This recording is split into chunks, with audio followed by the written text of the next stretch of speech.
Meeting is in progress. I am so glad to see you here. I know some of you had a late night. And make sure the coffee was ready for everybody else and got here. And so please feel free. Thank you again for being here. We talked about the new code.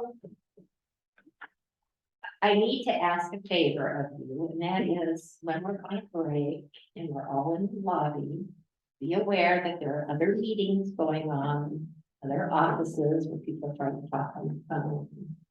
So please keep your conversations in. Okay, thank you. Richard Alper is one of our classmates, and Richard's just had this vortex of things going on to where he missed the first two classes. So Richard, I'm going to ask you to introduce yourself. Thanks, Jennifer. Good morning, everybody. Yeah, I'm really glad to be here, and I look forward to learning with you and from you.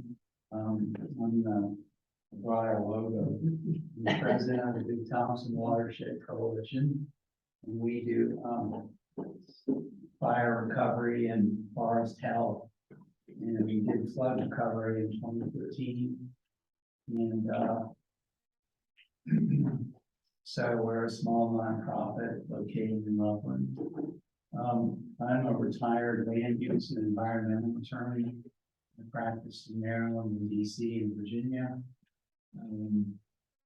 I have been doing mediation for 10 or 15 years, and I taught at UNC environmental conflict resolution, and I'm about to teach some common law to adults at CSU.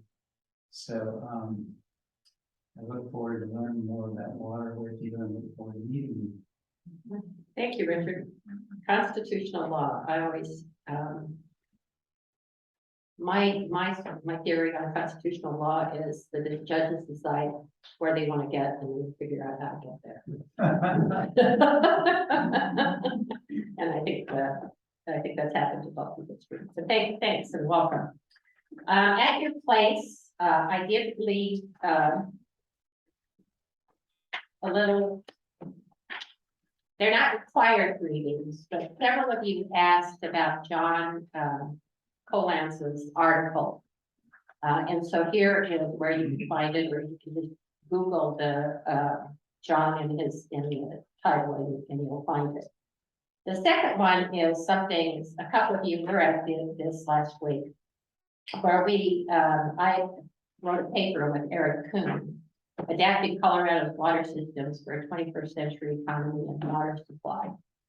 And it's talking a lot about what we talked here in the class, the pressures on water supply in the future, with climate change, with population growth. We have to comply with compacts. And so the paper starts there and talks mostly about regionalization is the way to move forward. And there's lots and lots of examples of that. So it's 100 pages, so you don't read it all unless you really, really want to. And but each basin is pulled out. And so I do have a whole large section on the South Platte, but there's also sections for each of the other basins. So I hoped that you might be interested in this, and that's really good. So a little bit of reflections from last week. Wasn't Amy amazing? The Deputy Attorney General, and the way she got there. One of you said Amy is rad. I tell you, I have to send that to her. Yeah, because she's just so excited. Yeah, she has, as you know, probably by now, she still has her job. Yeah.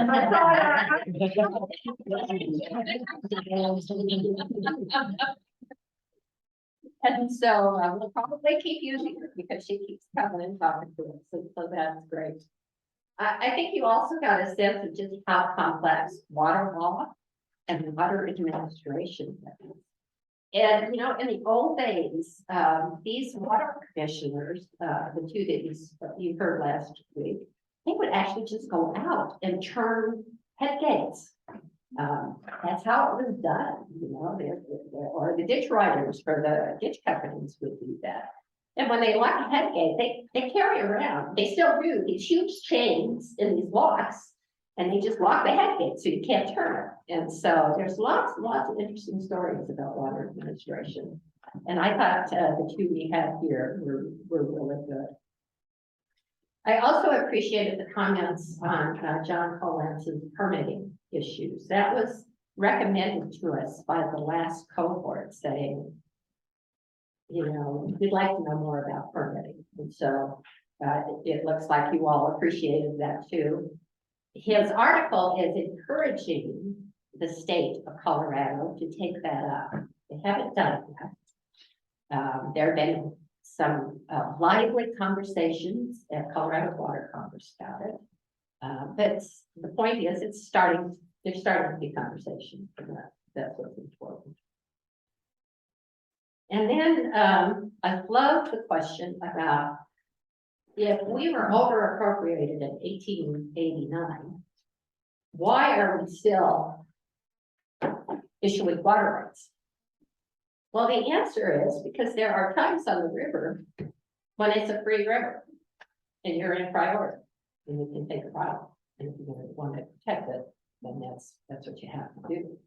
And so I've never seen a water court. And I'm not, it maybe has happened, but I've never seen a water court deny a water right.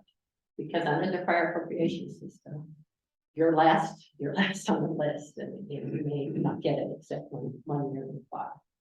And so I appreciated the question. That other question I liked was talking about, well, what is beneficial use?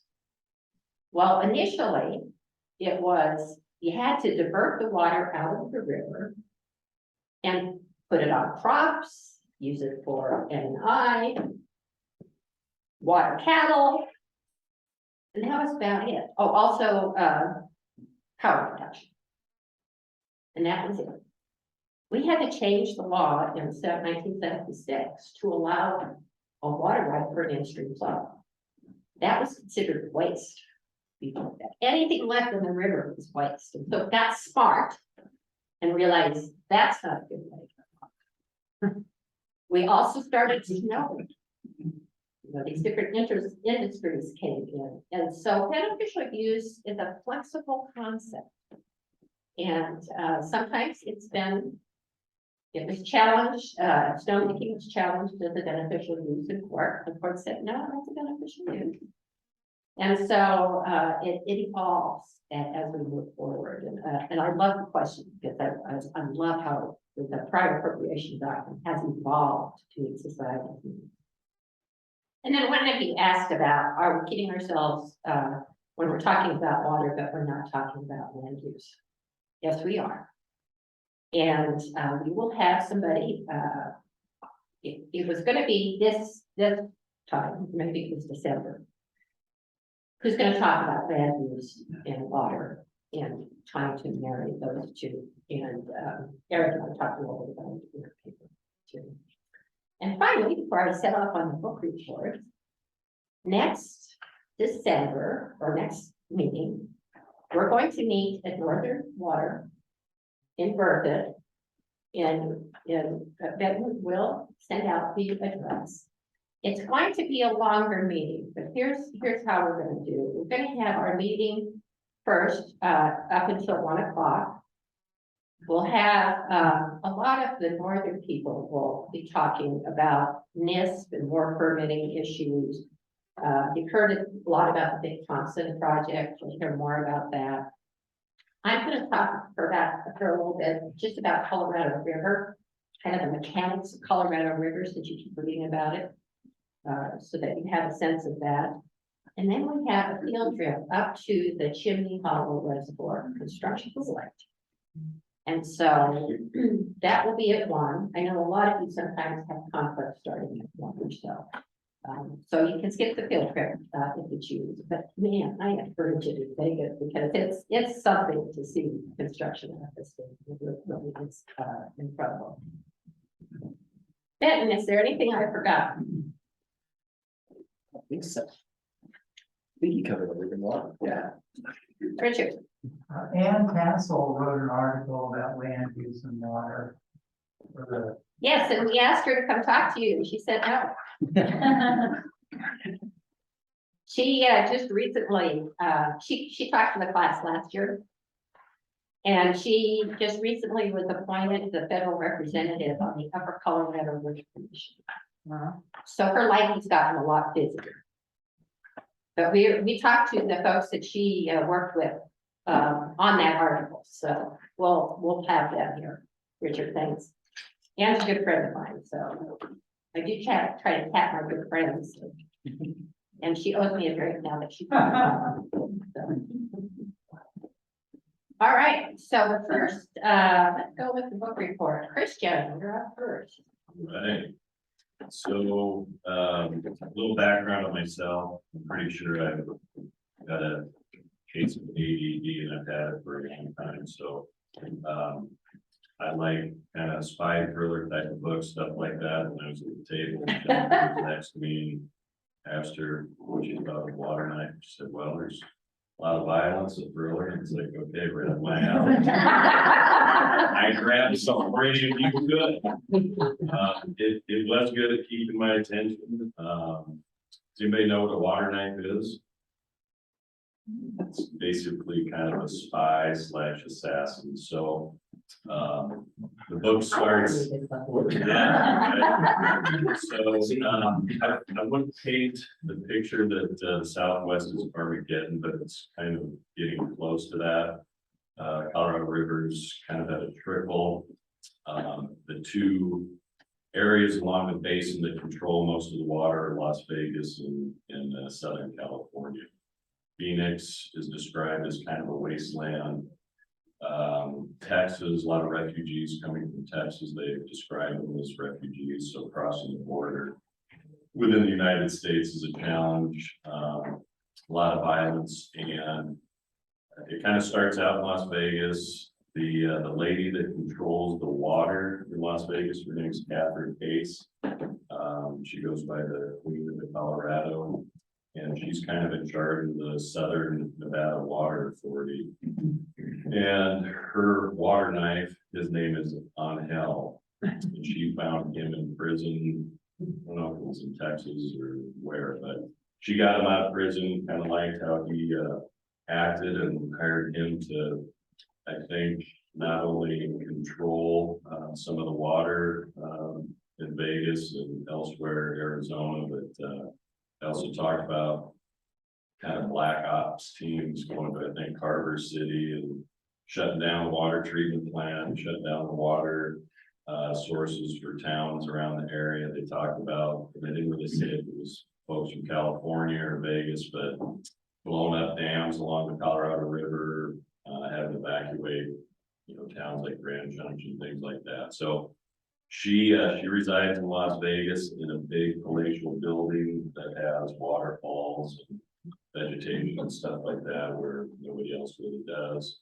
And they got word that in Phoenix there was a new water source.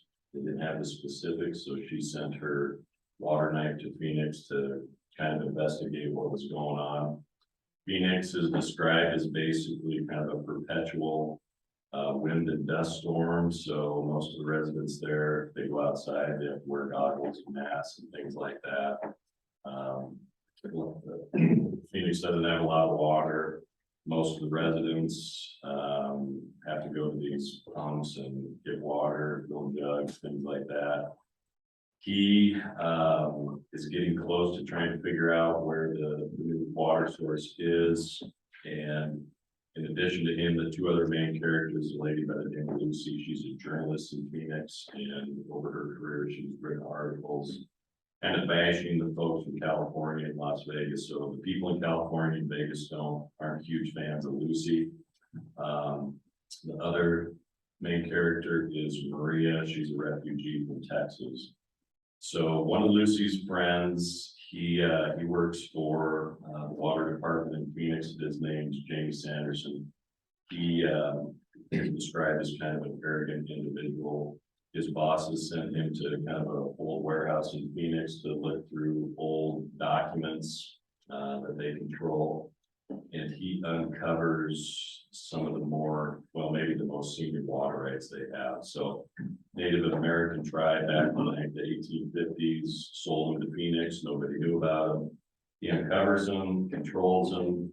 He then tries to work not only against the Southern California folks, but Las Vegas as well. Catherine Case. He's brutally murdered. Lucy's his buddy. She's kind of an investigative journalist, so she's trying to get to the bottom of it.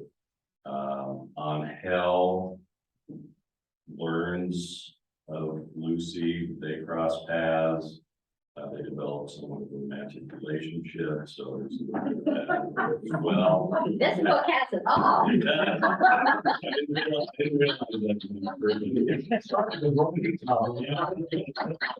yeah, it could be a very tested pirate of it. This is non-fiction, right? Yeah, non-fiction, it's 11% clear, yeah. So, Lucy and Angel kind of work together, trying to piece together where these water rights are. Maria is kind of a down on her luck refugee from Texas. Her main goal is trying to get out of Phoenix. She hates Phoenix. Phoenix is horrible.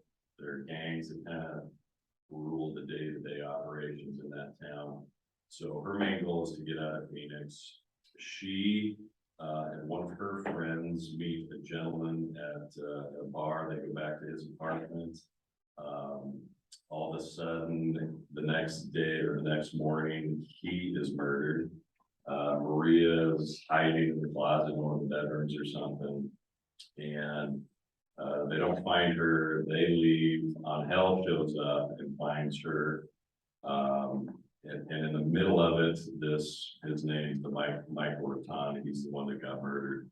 He gave Maria a book, and in that book are these very, very valuable water rights. She doesn't know that. Nobody else knows that.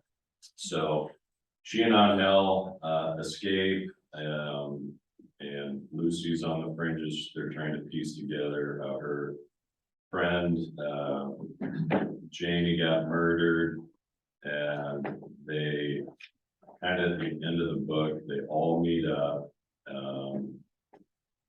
where Maria is trying to escape Phoenix. She's trying to cross the Colorado River. Lucy and Angel figure out that, well, this is before they meet up. She leaves on her own. Angel and Lucy figure out that she's got the book with water rights. Catherine Case from Las Vegas is now after Angel because she thinks he double crossed her. Said, no, I'm not double crossing you. She says, well, bring me back the water rights and we'll be friends again. So he's trying to find Maria with water rights. They get down to the Colorado River. They find her, and the plan is to grab the water rights. Everybody goes back to Vegas, live happily ever after. Lucy, living in Phoenix most of her life, she's kind of got a soft spot for Phoenix. She says, hey, these water rights will bring Phoenix back to life. So she grabs the water rights.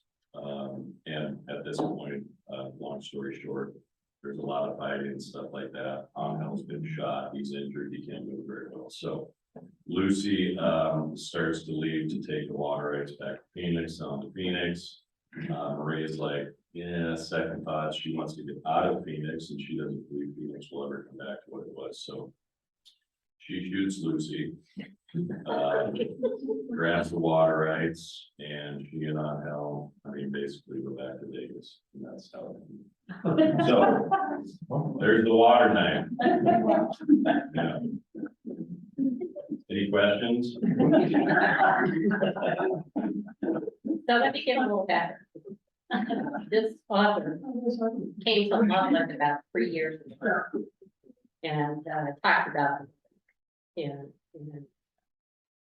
the head of the Southern Nevada Water Authority at the time he was writing the book was Pat Mulroy, who was considered a horse on the Colorado River. And so he patterned, what was her name? Catherine Catherine, Case. after Pat Mulroy. And some of the other people are patterned after, personalities on the river, which unless you know them, wouldn't catch it. He started to write this book, I think on the cusp of, the drought. And he started thinking about what happens if the Colorado River crashes. Here, 20 years later, Colorado River is crashing. You know, not to that extent, but it was an interesting book. He was asked why it was so darn bloody. And he said he looked at all the water fights that were happening over in Africa and Asia, and he said, I just emulated what I read about in those water fights. So it was interesting to do that, and so I'm glad you picked that up, Christian. Yeah, no, it was a good read. Thank you for the recommendation. Great, Jeff Stevie. I think this is pretty good. I'm thinking about work. Yeah, she got to, Cool. definitely. I have a PowerPoint. So my book is Water Resource Economics. It is a literal graduate level textbook that I actually own and have never read. So I'm going to first chapter with you guys.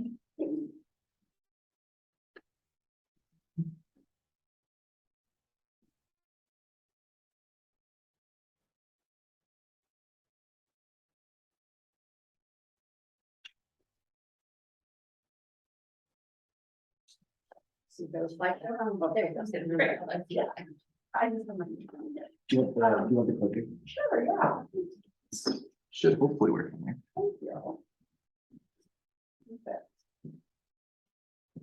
All right, so this is the table of contents. I conveniently, the very first chapter, I think apply most to today's topic of water and economic growth and development, and that's optimal allocation and development for water. I wanted to start with what is economics. I think that some people kind of have this perception that economics is like dollar signs and men in suits and like the stock market. But really, it's just like, there's a lot of variations of economics. There's a lot of work in natural resource economics, welfare economics, and environmental economics, and that's kind of where I fit in. I'm currently getting my master's in natural resource economics at CSU. And a lot of natural resource economics work is done with kind of these similar economic concepts that you see in business, but they're done in natural resources. And they just sort of still use money as a valuation so that people understand. Like, it's hard to say like, oh, well, the value of this is, you know, some person's utility of something, or, you know, the number of trees left in this forest. They kind of have to like boil it back down to money so that people understand. So there were two main points in this first chapter. That was to establish economic goals to promote in water resource planning, as well as establish economic nomenclature and concepts to perform economic analyses. The first one is much more applicable, I think, to this group. The second, the nomenclature and everything, that's kind of more for like how to write the paper that will be published in water resource economics. So I'm going to focus on the first. So economic goals. You have to establish economic goals to promote in water resource planning. There's a lot of different goals you can have in economic problem solving. You can promote equitable access to water. You can preserve water in agriculture. You can promote urban growth, like the list goes on. And I assume to some extent a lot of us have grappled with some of these concepts in our work. And goal setting is kind of the first step in water resource management, but it's absolutely not the easiest step as we feel aware. And so it's also kind of a recurring step, right? As the environment shifts and water availability shifts, water availability shifts, so our community shifts, kind of like keep coming back to the hardest step of this problem. And so I think that we have to be really clear about what our goals are and how we need to change over time. And that's really hard. I have a quote in the book that I really liked. And it says, economists dismiss the idea that there might be an accurate ranking of alternative water uses. It cannot be said, for example, that the residential use of water is always more desirable or more valuable than irrigation or vice versa. Protagonists in public debates about water may sponsor the idea that water is universally more desirable in one sector than another, but economic evidence does not support such thinking. Whenever a water resource issue is cast in black and white, you might suspect that the correct assessment is a shade of gray. The challenge is to identify it. And so I think that something in your community can feel black and white, but when you look at the larger Colorado community, it is never going to be that clear. And so I think it's really important that we need to collaborate and understand how our goals fit into those larger goals, as well as how, right, you have to understand everyone's perspective in order to create a goal that's helpful for you and for the community. And that next quote, the useful objective, but ideally has sufficient scope and power to guide a broad range of water-related decisions. I think that's looking at like that goal really has to be a community-wide goal, not just your own.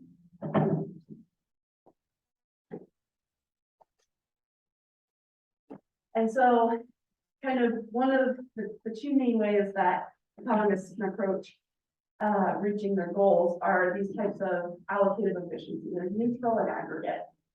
Aggregate allocative efficiency is kind of the go-to in economics. And neutral is less popular.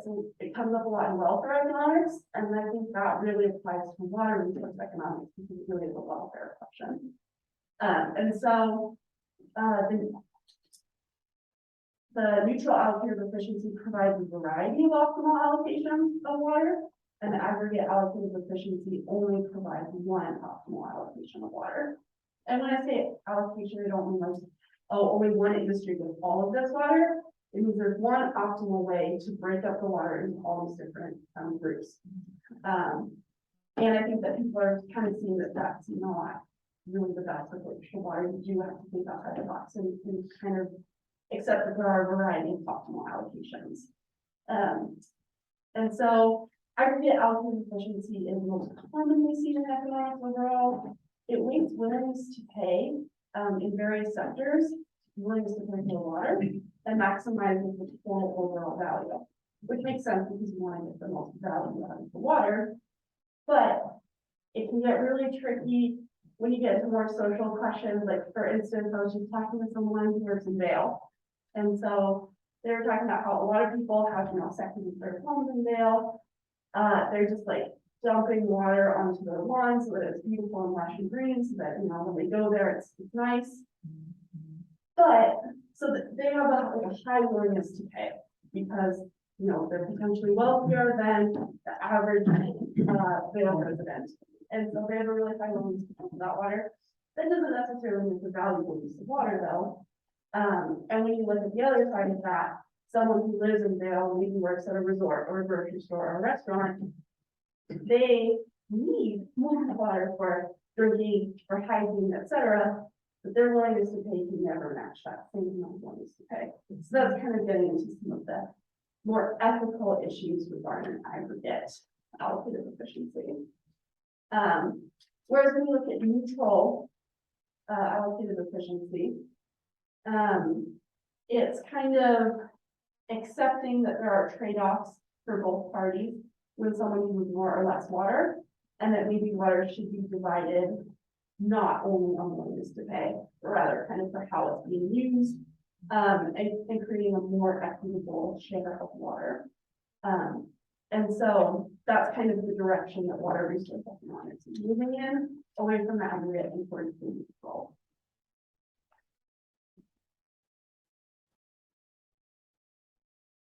These are just another couple of topics in case you're interested in the book. So there's establishing economic nomenclature. It's mostly coming from welfare and microeconomics with specific adaptation for water resource economics. And then there's also aggregating marginal costs and benefits across all water users, which is helpful in understanding the whole picture of benefits of water use in all these different sectors. And then there's also rival and non-rival water. That's kind of the idea that, Colorado River water is rival. Like, we're competing with all these other states to use this water. We only throw happening and make money about their water because their consumption of water is never going to be 10 hours. There's a second quote in the book that I liked. That I think might apply to some of you. But it says, non-economists will find this information to be an essential foundation for any real understanding of water resource economics. Which is a little bit heavy, but I think I highly recommend checking out this book because there are a lot of interesting concepts on water resource management. So, key takeaways. I think that this chapter of the book really tied in nicely. To the water and economic growth and development. I think that it's really important that we set comprehensive goals for our communities, but for our like greater Colorado community as well as using economic methods that value all uses of water instead of only the highest one to pay for water. And that collaboration is really important in setting those comprehensive goals and managing water properly. So here we go. Well, I have to admit, economics up right now, always right over my head. I do have an interesting story that I heard from a friend of mine who worked at Southern Nevada Water Authority. And she was doing a presentation, and you know, Las Vegas has really come down hard on glass. And people have been essentially paid and told, don't wear grass, you have to undo it.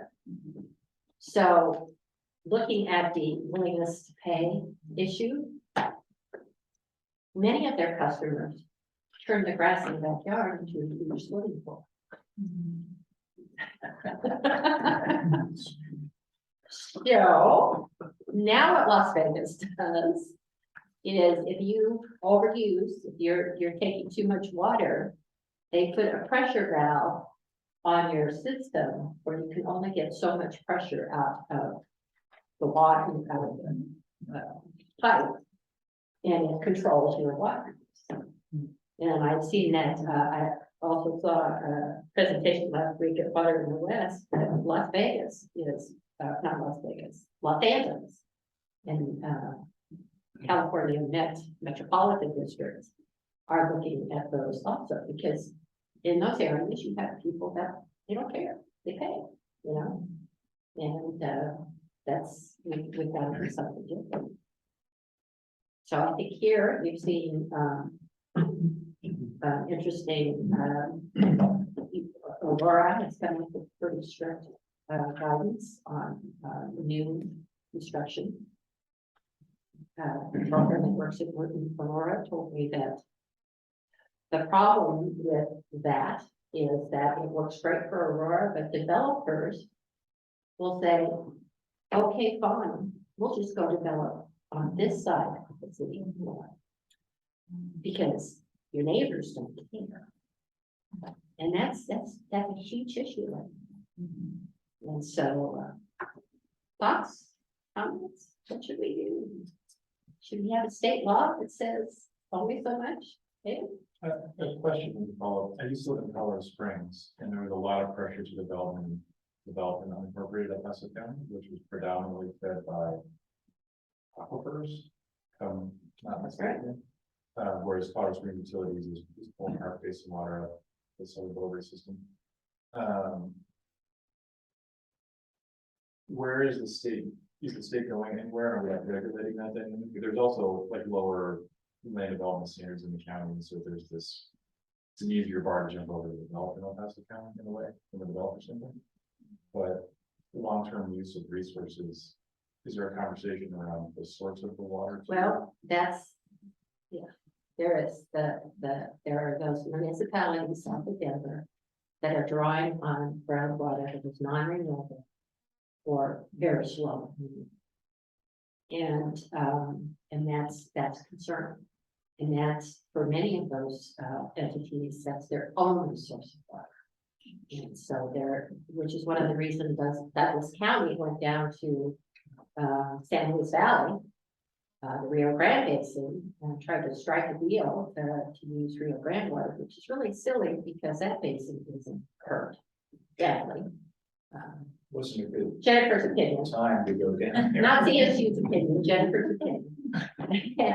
And so they're desperate you're gonna hear Lisa, today talk about the WISE project.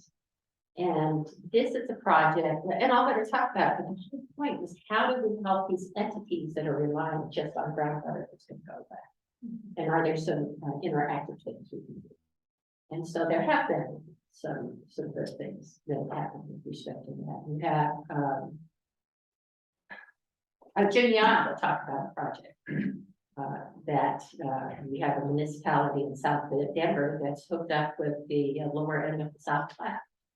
And they have a cooperative project where they can use it for ag, but also supply some water for municipalities. So you can hear a couple of those today. I think they'll be really, really interesting.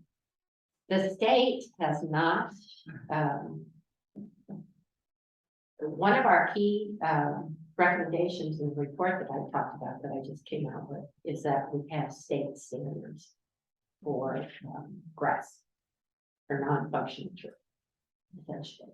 And something I learned when I was doing research for this paper was a lot of times when builders were putting together a development, they would put sod over building materials. Oh, yeah.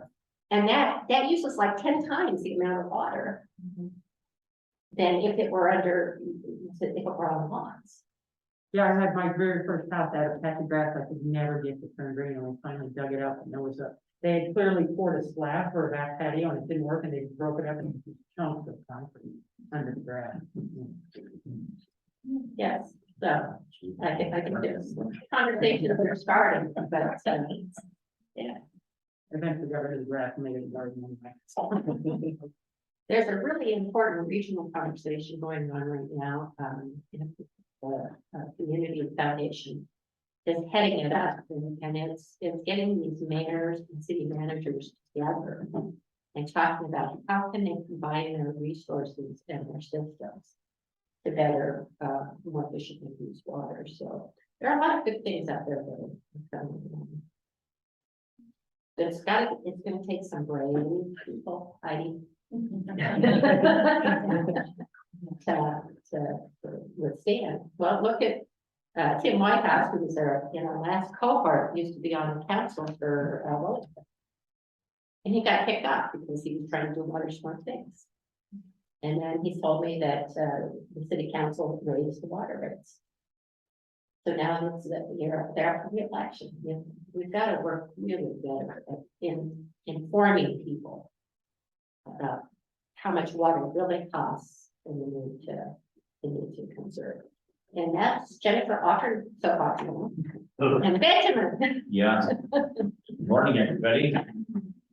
So it's kind of like, I'm more of a nonfiction politics business kind of thing. So this will be a bit of a departure, but for those that are in for this type of book, it was outstanding. It's really, really good. So this is a book called Where the Water Goes, Life and Death Along the Colorado River. The author is David Owen. It was written about 5 years ago. So it's fairly recent in terms of what's been going on with the drought conditions of the last couple of decades. But what David does, Mr. Owen here, he takes you on a guided narrated tour, starting from the air to take off from Boulder, so you can see the headwaters of the Colorado River. And then he gets in a series of rental cars and traverses the entirety of the Colorado River all the way down to Mexico. And so he's a wonderful storyteller. Great at paint. There's no pictures in the book other than the map at the beginning that shows the 7 states and kind of gives us geographic reference points. But he's so good at painting word pictures as you go along, as he introduces new people and he describes situations with people that is really, really captivating. You can, if you've got a decent imagination, you can imagine exactly the kind of people that he's interfacing with on this journey. So everything is very easy to understand terms. It's a non-academic book, but because of his storytelling, it really pulls you in and you can fly through it really quickly. It's 18 chapters. Each one's only 15 to 20 pages, so you can take it in a little bump. I'm an Audible person, so I actually downloaded it on the Audible. So while you're in your vehicle, if you've got like a 15 or 30 minute commute, you can consume a chapter each way, and that's what I recommend if you're into that kind of thing. So what he covers is all types of forces on the river system. It talks a lot about the ditches and canals, and spends a lot of time on dams and tunnels and pipes and aqueducts and all the systems. In other words, there's the spine of a river, and then there's this incredibly vast network that's either feeding it as tributaries or pulling from it through man-made interference. And all types of users are included in the book. He strikes me as a little bit more of an environmentalist leaning kind of guy, but I will tell you, his treatment of all the different parties is incredibly fair and very well researched, and does his homework and historically based kind of thing. So he strikes me as someone with lots of credibility as he's telling these stories. But farmers and agriculture are a big piece of it. Recreation users. So whatever hat you happen to be wearing, you get indicted at different times during the book, because he called out everybody as sort of an equal opportunity offender, as it were. And then, of course, cities and urbanization, and what is the role of all these forces on this wonderful river. And then I think there's a really cool bit of history in settling the Intermountain West, because the descriptions of tensions between states and water districts and consumers and environmental groups, attorneys, politicians, Indian tribes, and then the settlers, the role of settlers when coming west, and what the demand was placed on these water resources. So I don't think it's going to take me too long, but I did highlight some really, it's hard to pick cherries out of a book like this, but I'll do my best.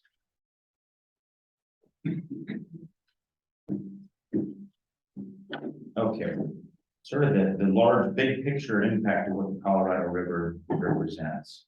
There were two differing opinions in the early settling of the West.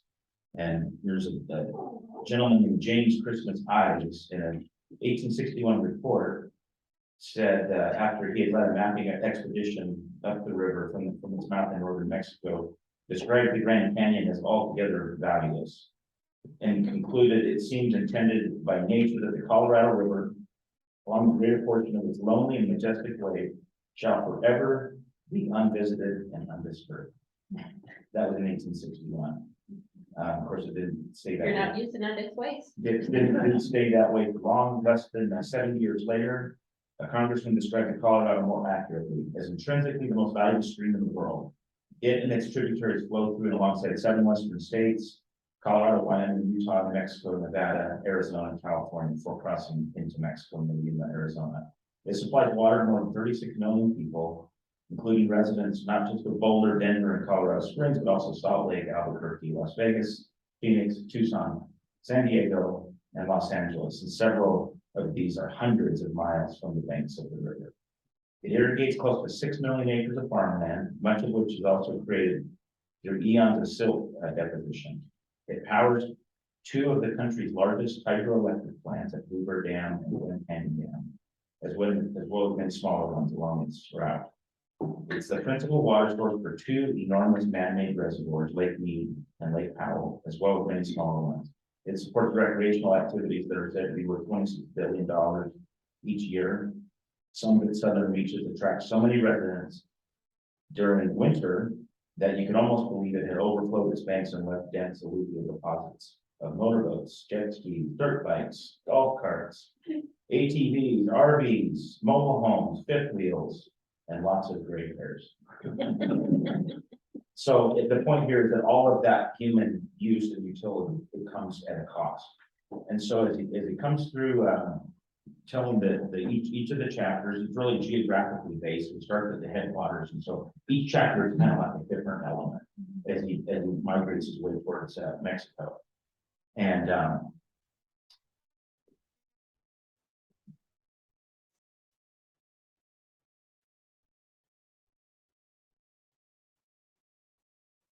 here's a quote in talking about the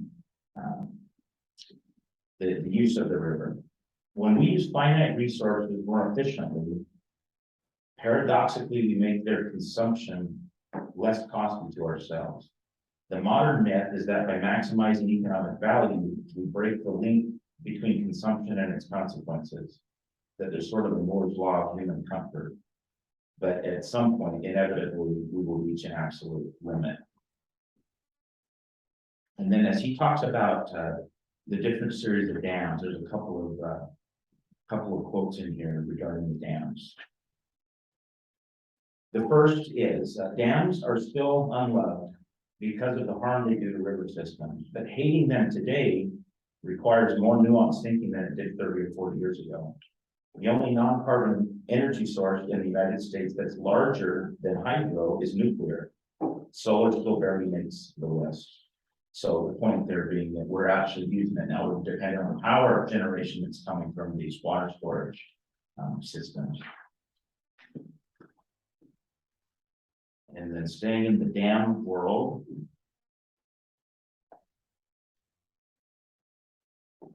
At the information sign at the Hoover Dam, that says, why was the Hoover Dam built? And the answer is the Colorado River is both friend and foe. It has the power to sustain life and ruin lives, to create opportunity and destroy prosperity. I later learned that while I was absorbed in these wonders, my wife was whispering to our daughter, don't worry, the whole tour is not going to be like this.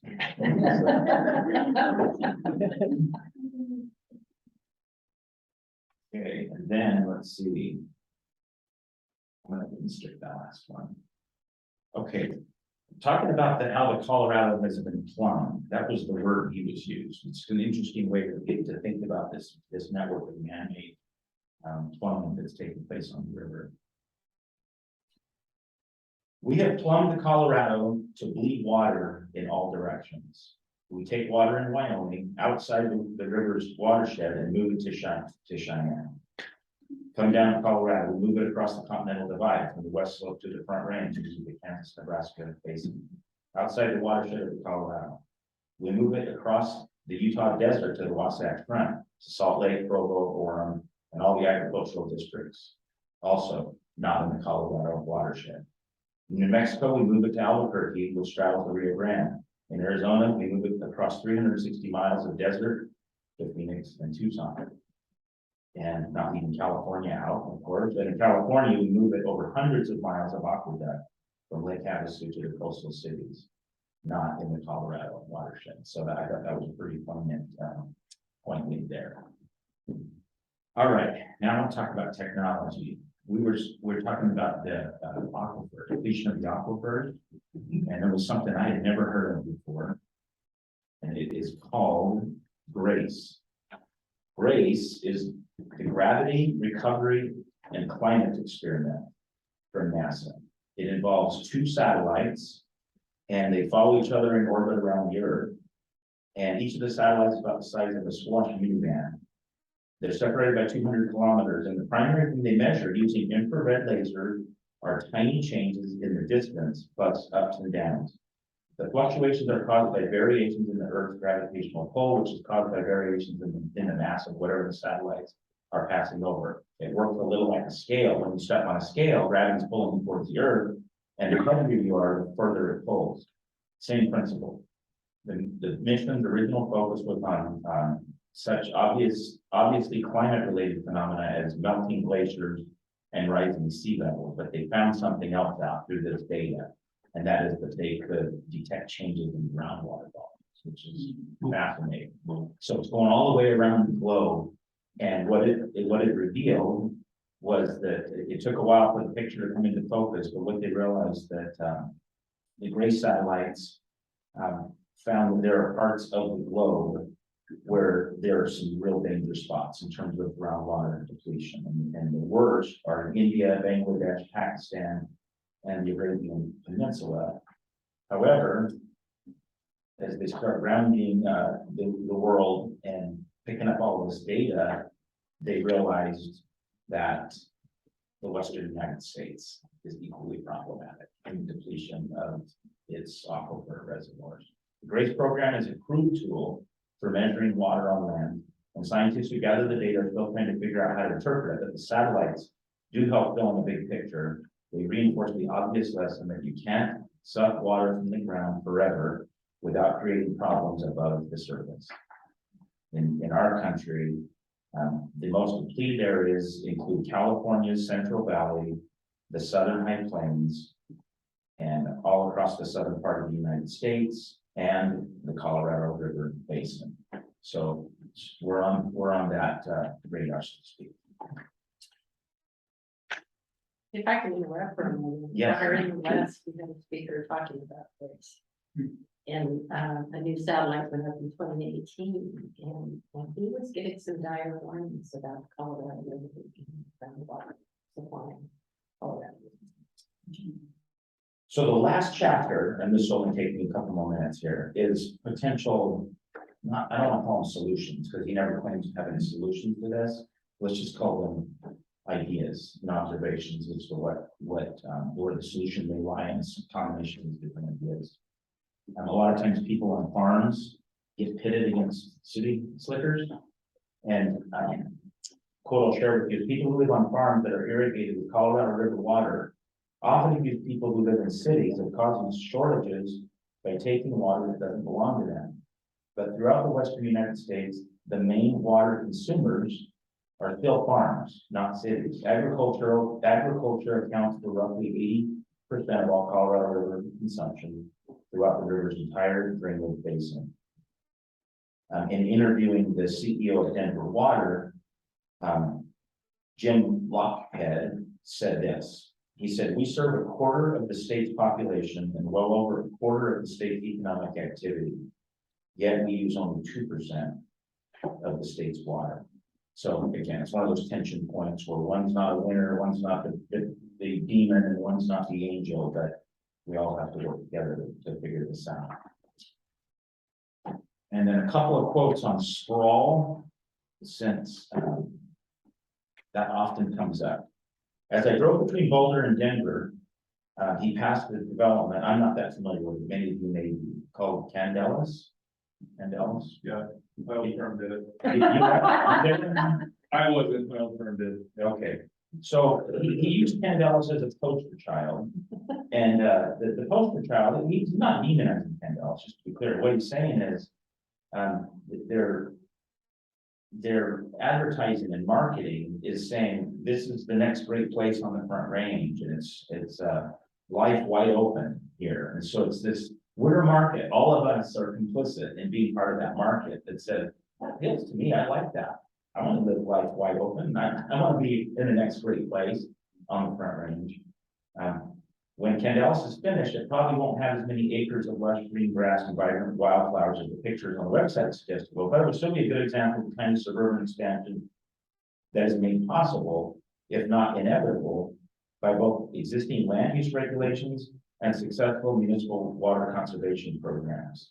And he does make the point that we're not often, the planning function and the water resourcing is often not linked close enough together. So we're kind of at odds where we're allowing certain levels of density, certain levels of landscaping, but at the same time, nobody's really thinking holistically about what are the impacts of that land use or those types of code we have in cities.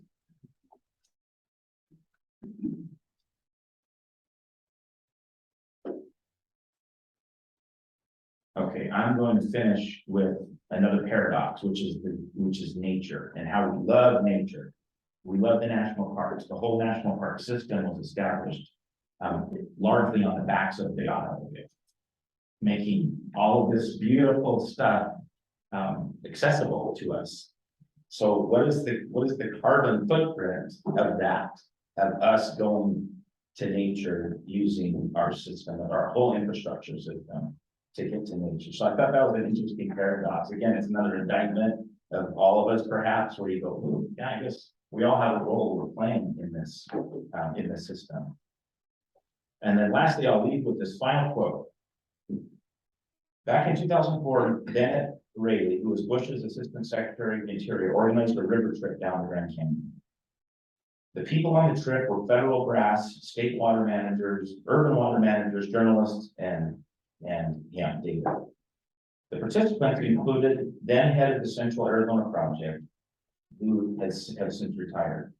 He and Pitt had frequently exchanged barbs about the Yuma desalting plant, the Cienega de Santa Clara, and a number of other issues related to Colorado, but had never met in person.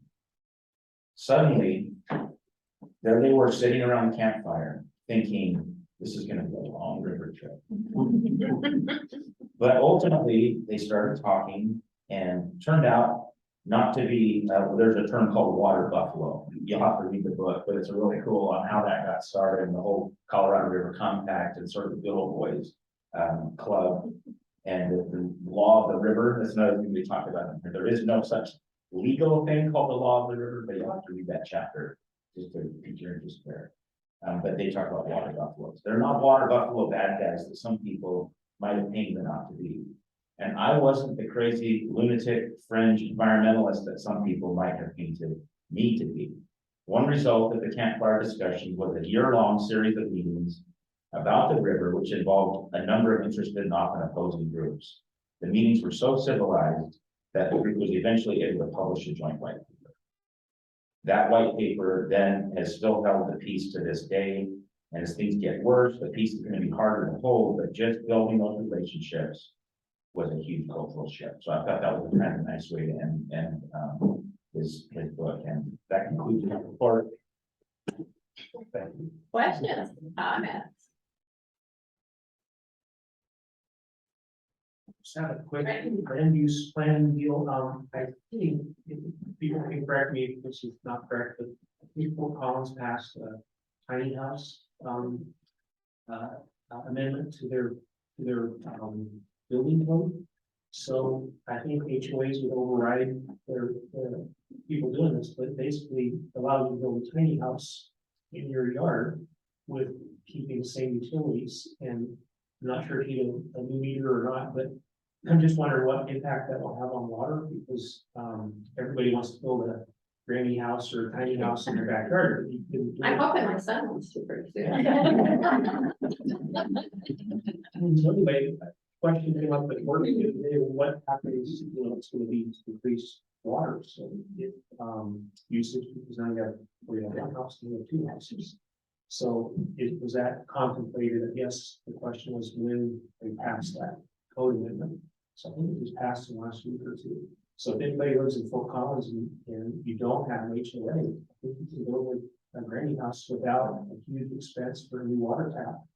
You have more water cost and you have to build it, but you don't have to buy a whole new set of utilities.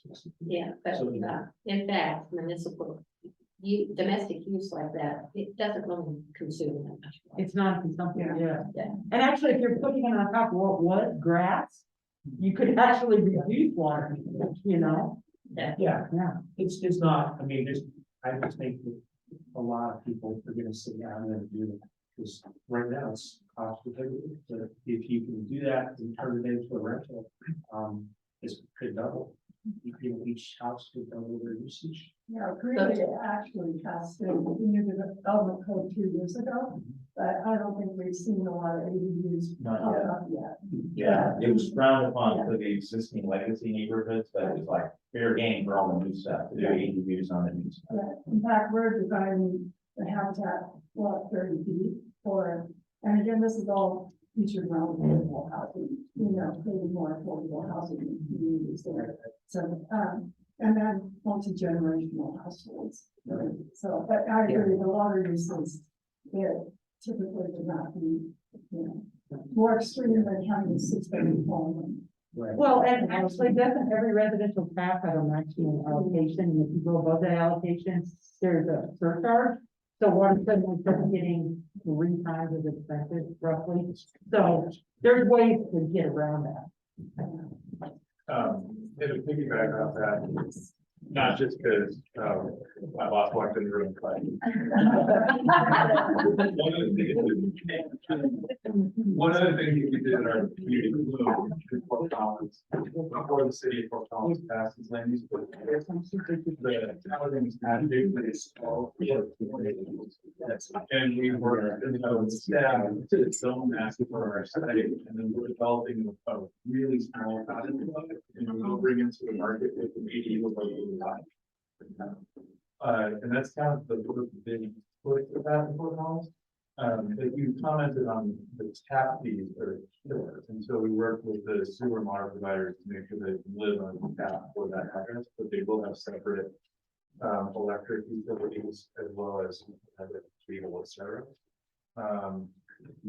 That was just a little less than that. And the cost of doing OEAU, like I'm looking at doing that in my card, for my in-laws, and it's really expensive. So the philosophy of it for ladies and neighborhood is solid, but it's expensive. Just a couple of questions. Yeah. I'm just glad you guys did live. That's great. Very interesting book report. Let's get them all.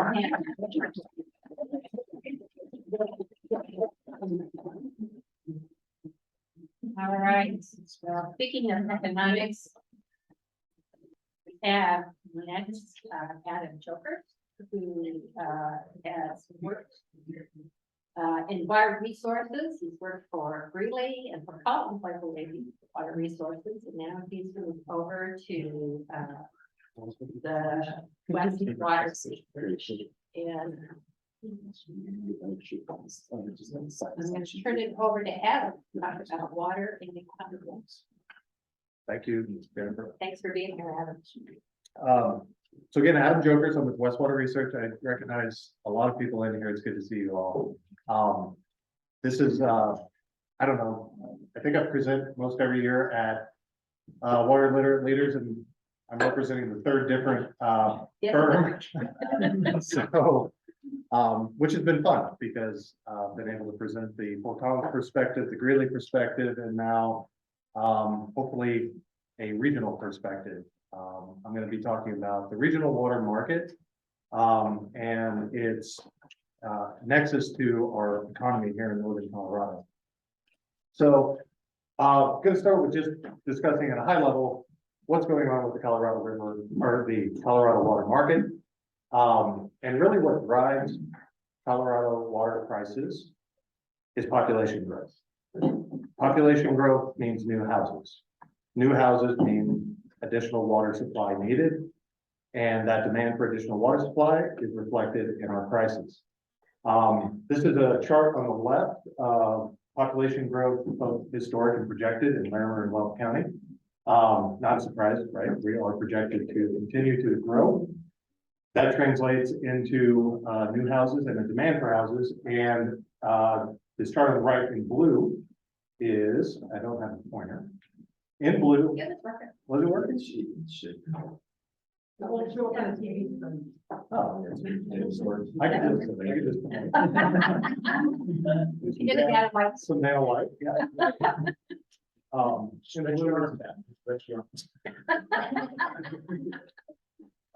In blue is the months of inventory of housing. In red is the median house price in northern Colorado. This is indicative that we're not building enough houses to meet our supply.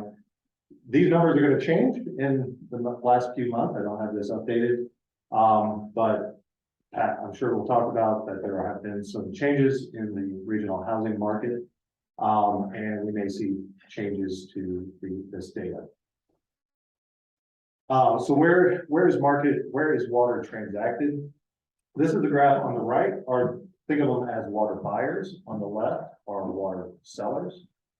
83% of the transactions that we see in Colorado are bought by municipal water providers. 67% of all water sales come from the agricultural sector. So what we're seeing is a large scale movement of water resources from agriculture to municipal, not a surprise. Where are we seeing water transactions? This map on the left in blue shows the volume, the total acre feet of water that's being transacted across the state. And, you know, it's a heat map, so it's showing that there are a few pockets where we see a lot of market activity.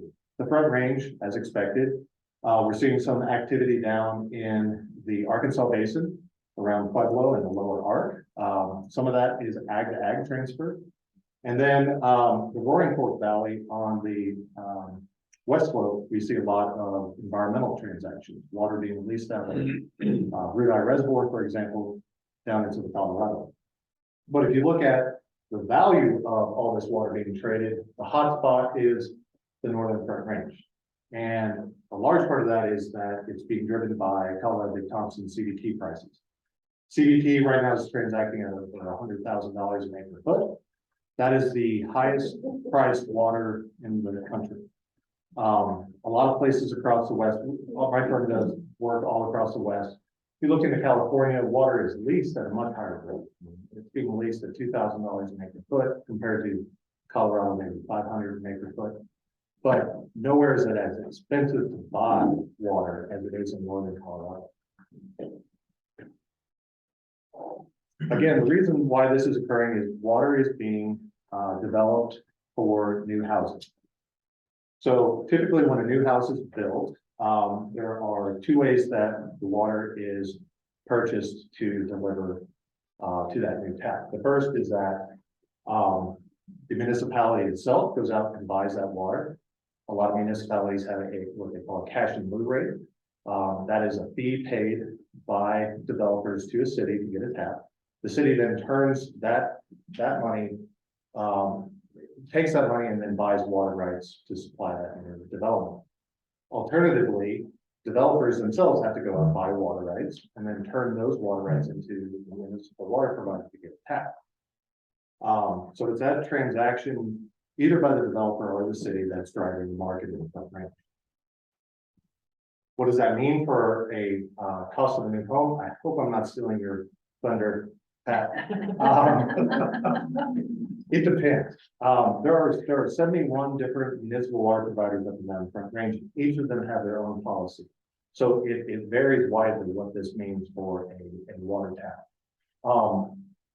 This is an example on the left of what a $500,000 house, the breakout in fees and developments and permits and construction breakout to be.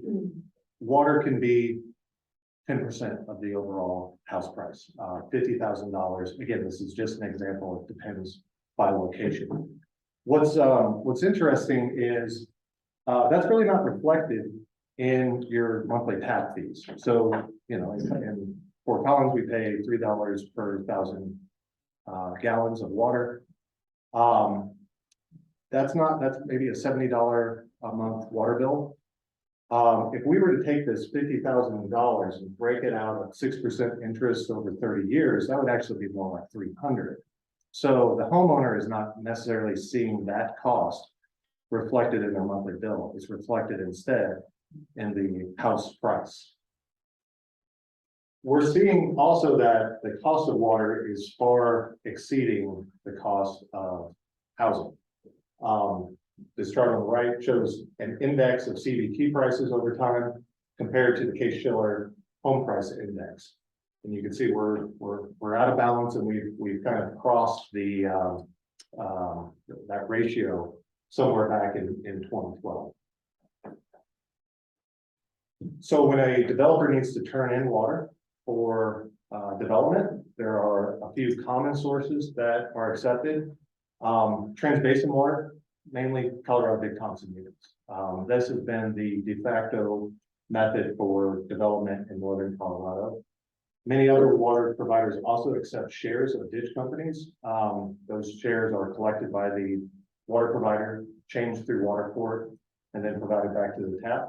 And then down in particularly South Metro Denver and northern El Paso County, Denver Basin groundwater is accepted. There are other sources. These are the three major ones. We see a very large range in price between these different sources though. This chart on the right shows in blue CBT prices over time. In green, we see the South Platte River water rights. So this is the I-76 corridor water rights, not necessarily the Pluto River water rights, which are much higher. And then in light blue, the price of Denver Basin groundwater. Very different. And there are some factors that play into this. One is that CBT is very fungible, very useful. A developer can go out, buy a unit of CBT, get permission from Northern Water to be able to change that and turn that over to a district. The district within a matter of months can put that into their tap and start serving water. It's very easy compared to a lot of other water rights. A ditch company requires a rather complex water transfer. It requires water court to be able to change it. And typically, those sources of water are only available during the historic irrigation season. So maybe April to October. CBT comes with storage, it can be used year round. Denver Basin groundwater is non-renewable. It has maybe 100, 300-year life. It is, can be difficult to, or expensive to pump. And we're seeing Denver Basin groundwater levels in some locations decreasing, so the yields go down. So these are some of the factors that play into the different prices that we see between the different sources of dedication. Bottom line, not all water is created equal. CBT though, in particular, it's what has fueled Northern Colorado growth. It brings over the equivalent of another Poudre River into the Front Range. It's a very valuable water resource. Initially, the Colorado Big Thompson project was mainly a supplemental ag supply project. 90% of the units were owned by agricultural users. Over time, that has changed. This chart on the bottom right shows units owned by ag, units owned by municipal. And you can see that we've switched. Now it's 80% or more owned by municipal interests. And frankly, there's just not that much CBT left. Our estimate is that if you take out the municipal districts that already own the CBT, and you take out folks who are unlikely to ever sell their CBT. For example, the North Poudre Irrigation Company owns 40,000 units of CBT.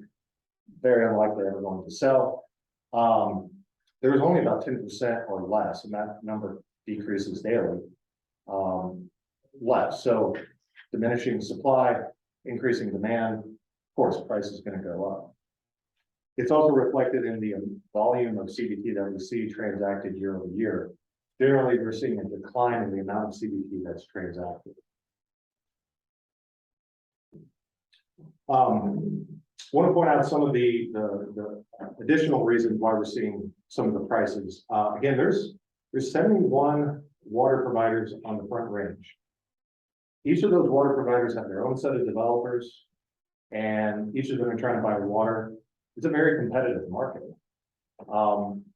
Again, we do water or we do work in California where there's maybe one or two big water providers. They basically have a monopoly on the market and can set their own prices. Here, there's a lot of competition, and that drives up the price. I stole your term, Jennifer, balkanization.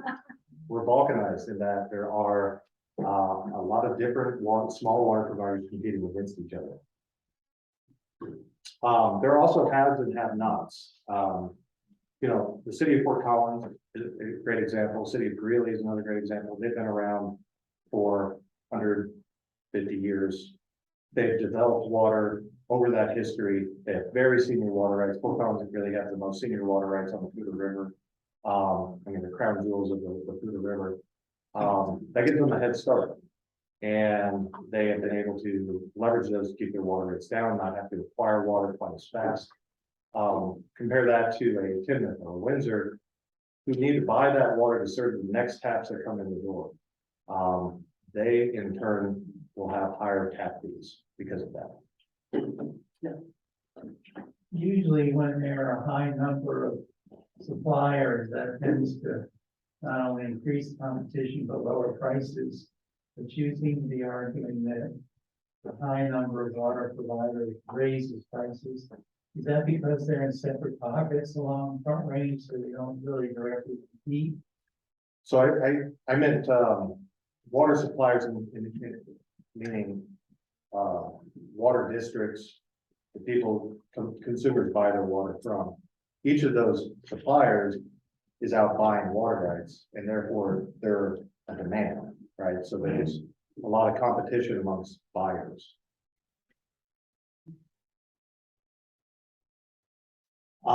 Another factor driving water prices is our administrative system. Changing water rights is complex. It's costly. It can it could, a large water court case that maybe goes all the way up to the Supreme Court can cost over $2 million for an applicant. Not to mention all the other opposers in the case. You know, these can be millions of dollars to just change the water right, and it can take years. It takes less time than it used to, but it still can be a 5-year process. This is just an example. This is an 1882 adjudication on the Cruda River, where all the water rights of the Cruda River were delegated and quantified. It was 3 pages long. And this is actually outdated now, 2013 case to change a relatively small amount of water, 286 pages, and I bet the 2022 water court cases are even longer. So that complexity is growing the cost. I want to touch on impacts to agriculture as well, because that's an economic factor. And Jim Young is going to be in here later talking in more detail about this. But again, where water is coming from, it's ag. Where it's going to municipal, there are impacts to the agricultural community when this occurs. The current standard is to buy and dry agriculture. So water is bought off the land. That land is permanently retired from agriculture. Often it is replanted in native grasses. But that is a subtraction from a local economy.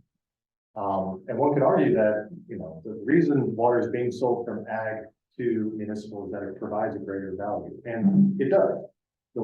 The total economic impact delivered to the state by moving water from ag to municipal is a positive. However, it is not that those impacts are not distributed equally. There is a loss of farm economy to the rural areas where this agriculture has historically occurred. So there is a detriment to local ag communities. There's a net positive to the Front Range urban communities. Should be noted though that individual sellers of water rights are getting a lot of money, and they are generating a lot of wealth from the water that they have held. Typically that wealth, not typically, sometimes that wealth does not stay in that local economy. If I sold 10 million of water, that's probably light. Talking about this, I've been in conversations, and so there are farmers in Will County that are being approached by other municipalities, in Denver, for their water rights, and it's outrageous how much they want to pay. So of course these farmers are in a pickle, because they're just like, well, I would be sitting great in my family forever, like, you know, if I did this, but then what would happen to this land, right? And so some of the things that have been in conversations is like water banks, where they transfer rights to county or state. But again, that's controversial and has a lot of cons with that. So I'm wondering if you're seeing this in any of your conversations in regards to this. Yeah, there have been quite a few conversations over the past 20 years about better ways of transferring water without causing buy and dry. The example of what happened in Crowley County really started the conversation. Crowley County now in the Arkansas Basin, there was a significant amount of dry up caused by the city of Aurora. It was Aurora, right? Yeah. Yeah. It really devastated the local economy. And so the state and municipal water providers and ag communities started thinking, are there better ways to do this? Can we take water off the land only when we need it and keep it on the land the rest of the time? So maybe an interruptible supply. Or can some of this water be banked in a reservoir for use by municipals when they need it later? Those have not gained wide scale traction. There have been pilot projects. The city of Colorado Springs just did a pretty fascinating project down on the Arkansas Basin to have that interruptible supply. They also did I think it's very clever. They bought a lot of farms that were flood irrigated, they paid for the irrigators to put in pivots, and then they dried up the corners. And they took the water that was irrigated in those corners and transferred them to municipal supply. And because pivot irrigation can be a lot more efficient and be more productive, the farmers did not have as much of a reduction in yield. So there are incremental steps. There are some economic factors that make this difficult to do. When I was at the city of Greeley, really tried to do something like this, where we would buy water and do an interruptible supply agreement. Municipals need that water to be permanent, though. If you're going to sell a tap, that's a perpetual commitment to serve a tap by a municipal water provider. The water that you buy to back up that tap needs to be permanent as well. Many irrigators are leery about entering into any kind of permanent arrangement to provide interruptible supply. The other factor is farmers are seeing water prices increase 20% a year. So how eager are they going to be to take some kind of reduction in payment for a interruptible supply so they can continue to farm when they see those prices increase? I would submit that the state needs to do more. And I think I heard that recommendation from others to try to get these interruptible supply agreements or alternative transfer mechanisms, whatever you want to call them, in place. Because if not, buy and dry is just going to continue. It's the easiest, fastest. It's what municipals have to do. Sorry, I got preached.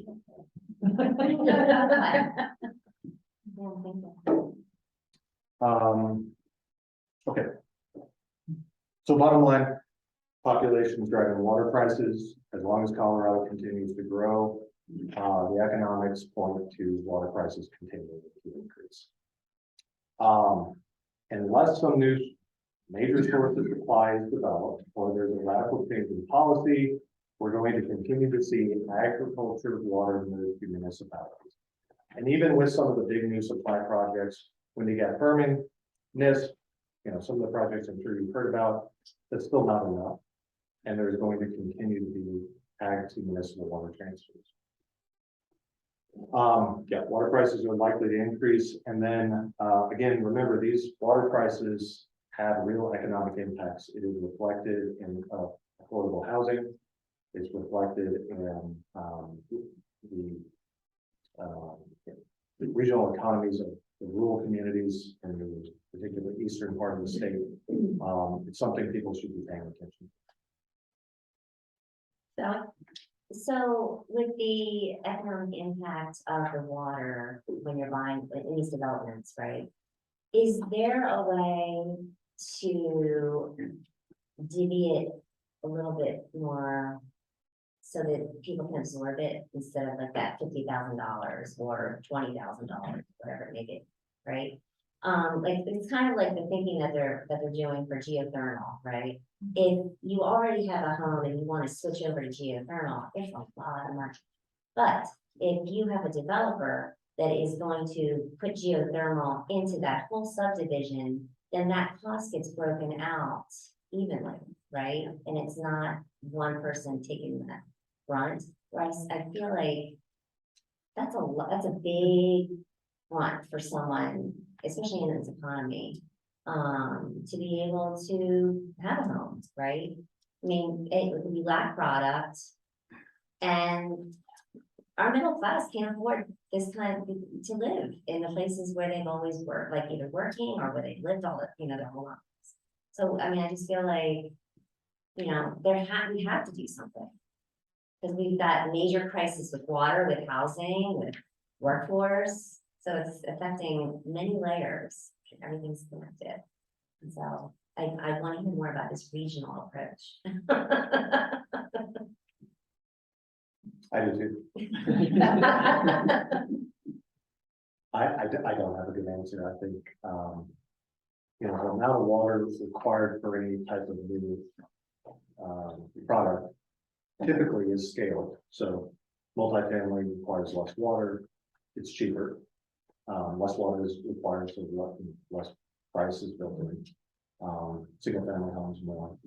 But I'm not familiar with anywhere, you know, sharing that across the whole development.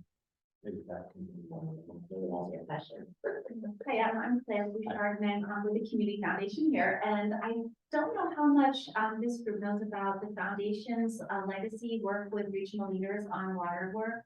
So we've been meeting with the city managers, mayors, and mayor pro tems of Greeley, Windsor, Loveland, and Fort Collins for about 8 years. And water is always at the top of their list to talk about. And so about 2 years ago, the Community Foundation helped sponsor Strat-off work with those communities and all the water providers for Weld and Ramsey County.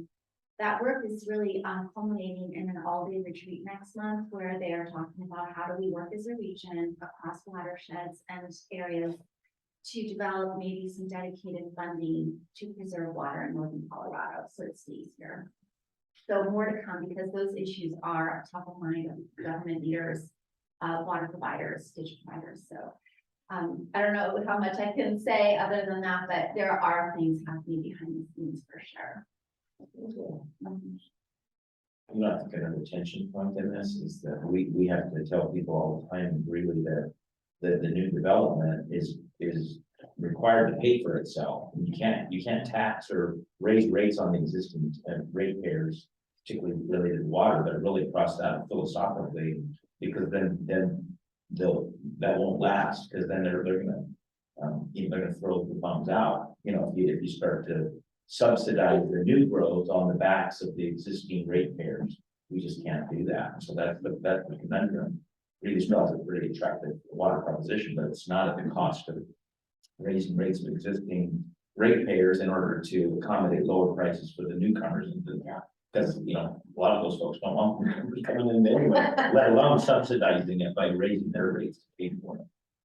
And they're in the affordable housing prices, you know, because again, water is such a huge line item in your budget.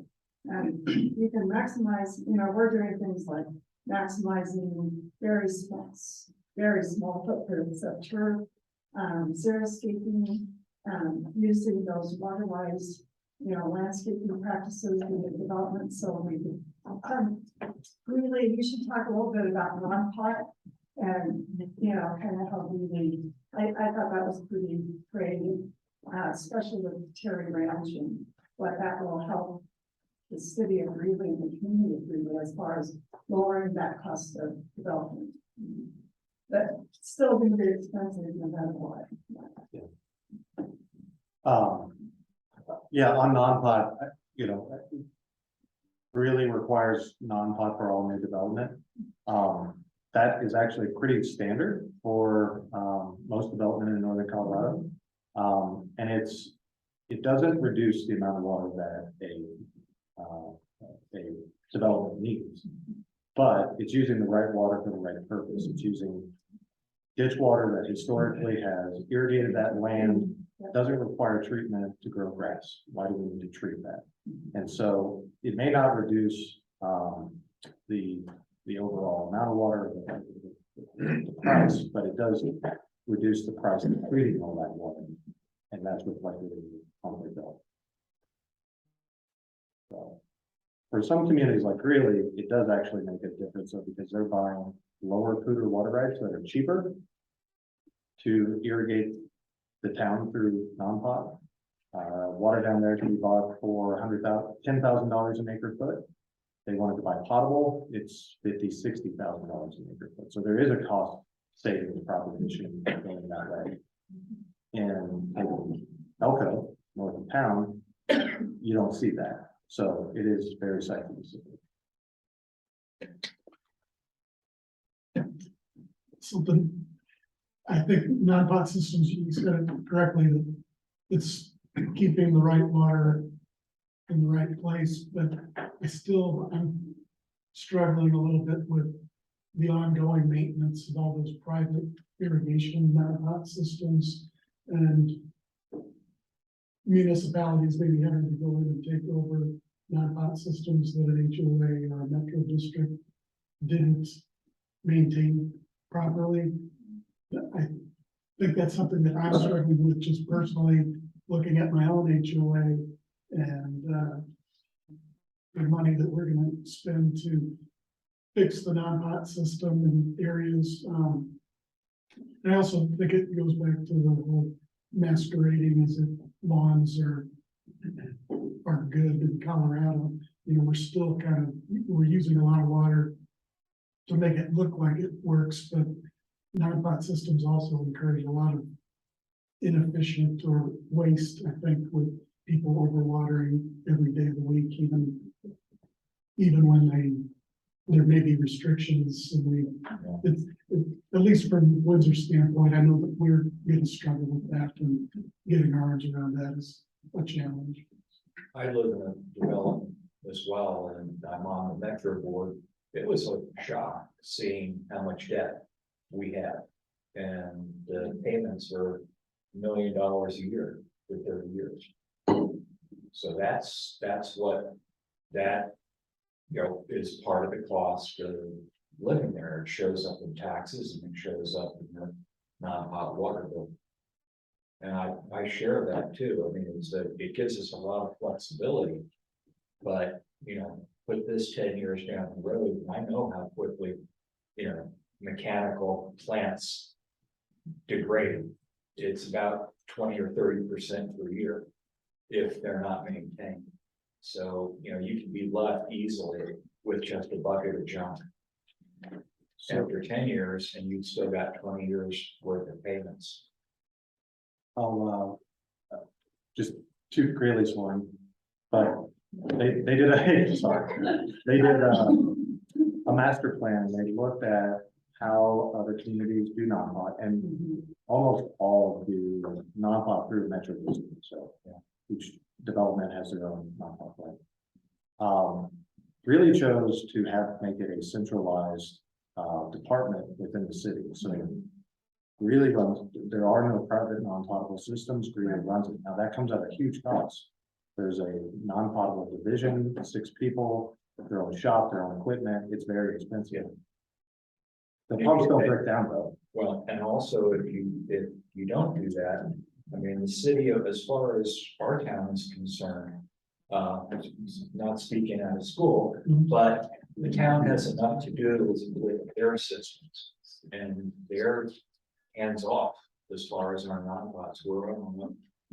And there's a pie of water here that is bigger and smaller, but it's kind of like the elephant in the room. Well, I'm sorry, go ahead. I was just gonna say, my experience at Greeley is that there were some legacy non-pot systems that did break down. And those folks would call the city and said, it's not our problem. And then they call again and would say, not our problem. And then the mayor would call, not the mayor, the elected officials would call, and then it wasn't. And we would have to go fix it. And I think that occurs elsewhere. Well, and again, planning is everything, right? So I serve also, at a kind of habitat, but I also am the board of director on the water sewer board in Greenland. And I think they've been very visionary in the way they have developed their water system. So this is just something in the last 5-6 years, non-pot really came into a very futuristic planning process for the city board growth. Because why treat all that water, and again, the idea is not to have a non-pot so you can have this huge expensive lawn. The idea is to use water as wisely as possible. And I mean, I'm a huge, on the western slope, I spent half my life over there.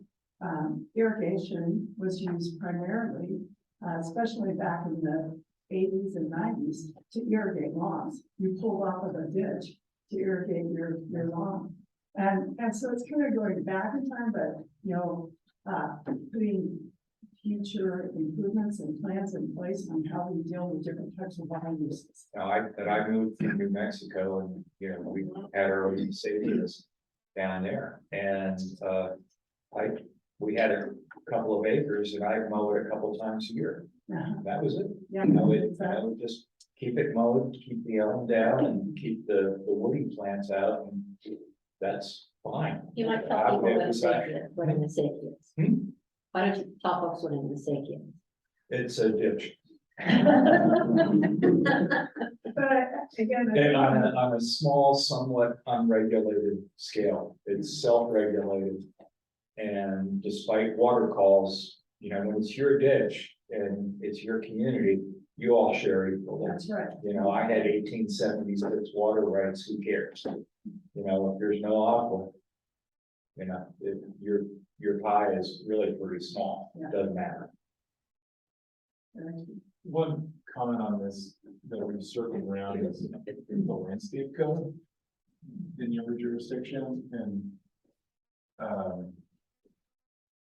a couple of disparate thoughts. One is the cost of water, I think, is driving us to push native landscape wherever we can, because jurisdictions we start like Johnstown created this, recognizing that the demand on native landscape is wildly different than manicured. And so the water dedication requirement is based off a landscape plan that you've got in your community and how much water that plan actually requires. So you got to get a water engineer to back up your landscape plan, and that's what you dedicate on your development. So I mean, it's pushing innovation on our side, just about the cost of the water, regardless of what the landscape standard in the jurisdiction says. And, you know, it's actually required, you know, the developments require this much grass. And if you go out, I mean, it's grass in a box and it's easy to get. You pick up the phone, call, and they bring over a truck of sod. And in an afternoon, it's out. Now, that's a lot easier than all the planning that goes into growing a, you know, a sustainable garden. So it's, and plus, once you've done it, you know, I'm not so sure I'd rush right out and rip it out. But the only kind of sod you can get is Kentucky bluegrass. Well, we're working on Working. native species. Yeah. It doesn't. No, it's the way to go. How do we get there? Yeah, our design guidelines push the measures that the HOA manages for the community and the homes builder, which may or may not be us. Right, we sell to third-party builders and building the community. That's a document managed by the district, which also specifies a heavier till for native species, and we can manage the amount of irrigated turf allowed in the yard through the district and the HOA, which is a separate standard in the town. So there's various levels of regulation and entity regulating it. That play into this too, that just to throw that out there for general knowledge. But I think the cost of water pushing us towards native pasture. Well, and I have a question about the ranking, Lisa raised about this, because my daughter lives in a neighborhood where they sent her a threatening, because she's trying to grow more native, and they sent her a note that she's gonna start getting fined $25 a month if she doesn't green up for the land. I would speculate that there's a standard in there, design guidelines. Right, I'm sure there's an HO, but I just, can the state trump that with, you know? Yeah. I thought the great state did trump them. I think. There's a law that it's official ways can't do that. Oh, I'd love to know where that is and send them a note. But it's conditioned on certain things, and so I don't think you can apply, you know, you have to look at a couple of different things to see if it would apply to that particular agent. Some of my neighbors have found out that John Deere green paint Yeah, works wonders on. actually, from the recycling center, Triple Multi Recycling Center, her whole side yard, it was a south yard and it wouldn't bring on without some of the water. Just put chips on it. Well, wonderful conversation. Let's thank Adam.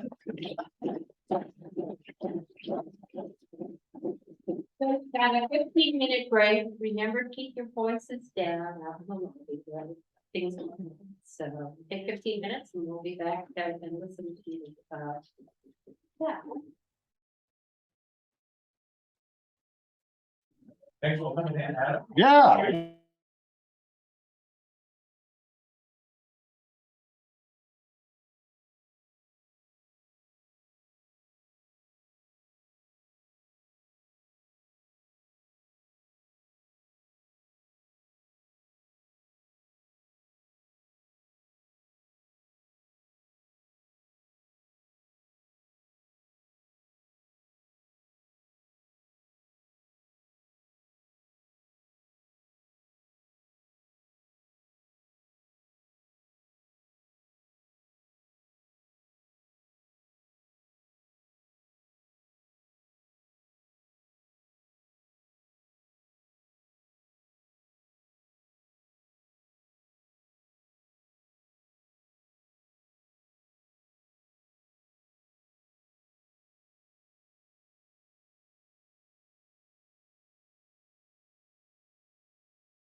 And I took my wife with me. And so she was from the area too, so it wasn't too hard.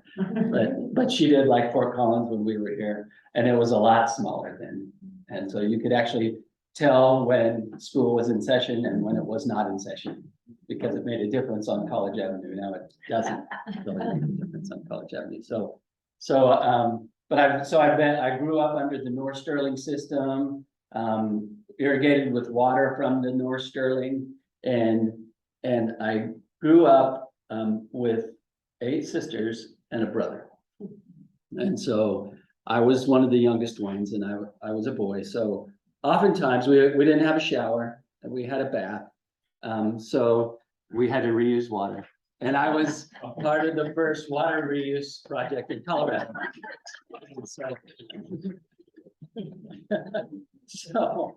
So I was kicking and screaming, but I was part of that. But that's kind of, and I've been with North Sterling.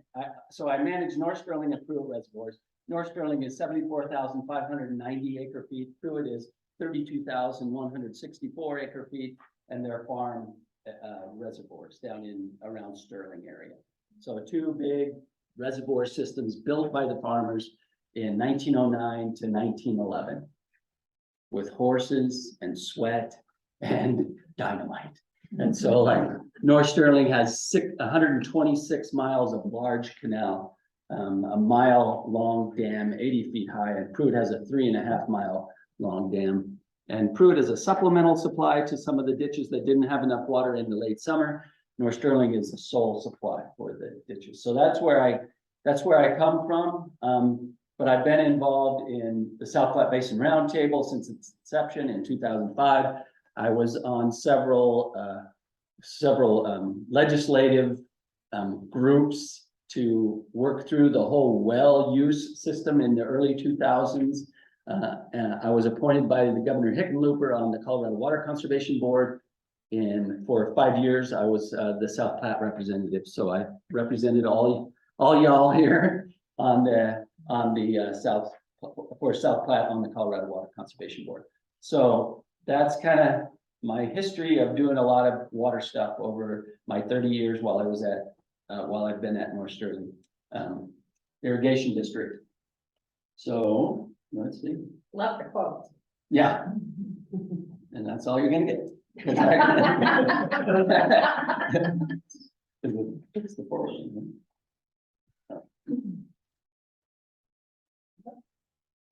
Did it go? No. Not sure. Okay. There, so I'm gonna give you just a little bit of history. So I get asked to talk, about history sometimes, about agriculture sometimes, and I noticed I'm in the economic part of your session here. So I'll try to talk to you a little bit about water supplies and things like that from an agricultural perspective. But I like to talk just a little bit about the history to begin with, how Colorado, the South Platte in particular, developed. So in general, this is in general, of course, but along the Front Range of Colorado, that's where some of the first first water rights developed. And it was mainly started with mining. And then it transitioned into irrigation right along that area. And then as there was more need and actually water became available down in this area, we had water rights developed later on in those areas. So the early 1860s, right here where we are, some of the first farms started right in here to feed the miners and the people that were coming. In the 1860s to 1870s, kind of on the Platte to the Greeley area, and then early 1880s, right from Greeley to Fort Morgan area. And there's exceptions to these, of course, and then down here is in the 1880s to the 1890s. Our compact with Nebraska is 1897. So we have to pass from April 1st to October 15th, 120 cubic feet per second at the state line on a June 14th, 1897 water right. So we don't always have to give Nebraska 120 cubic feet per second, but we do have to give it on it. If we have anything junior to 1897 operating above the compact, they have to shut off and let that water go to Nebraska.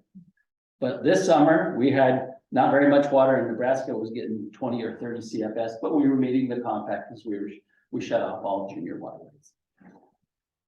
Go back and explain the districts. Oh, the so numbers. the water districts, yeah, so District 64 is right at the Morgan and Weld County line. And actually the compact only affects District 64. So way back when it was set up in 1923 with Nebraska, District 64 was the only one that they could call water by. So I have slides at the very end about the Nebraska situation, but I'll just touch on it here. So you've heard a lot of stuff about Nebraska coming over and building a Perkins County Canal right out of Ovid here and taking it into Nebraska and irrigating some farm ground in Perkins County. That's in the compact. They can do that in the wintertime. They can take off some water. But they can only call up to here. And the governor in Nebraska, which they have a new governor now, just as of yesterday, but the governor, or there will be in January. The governor of Nebraska kept saying, well, all this development on the Front Range, we're gonna exercise our wintertime possibilities on the compact.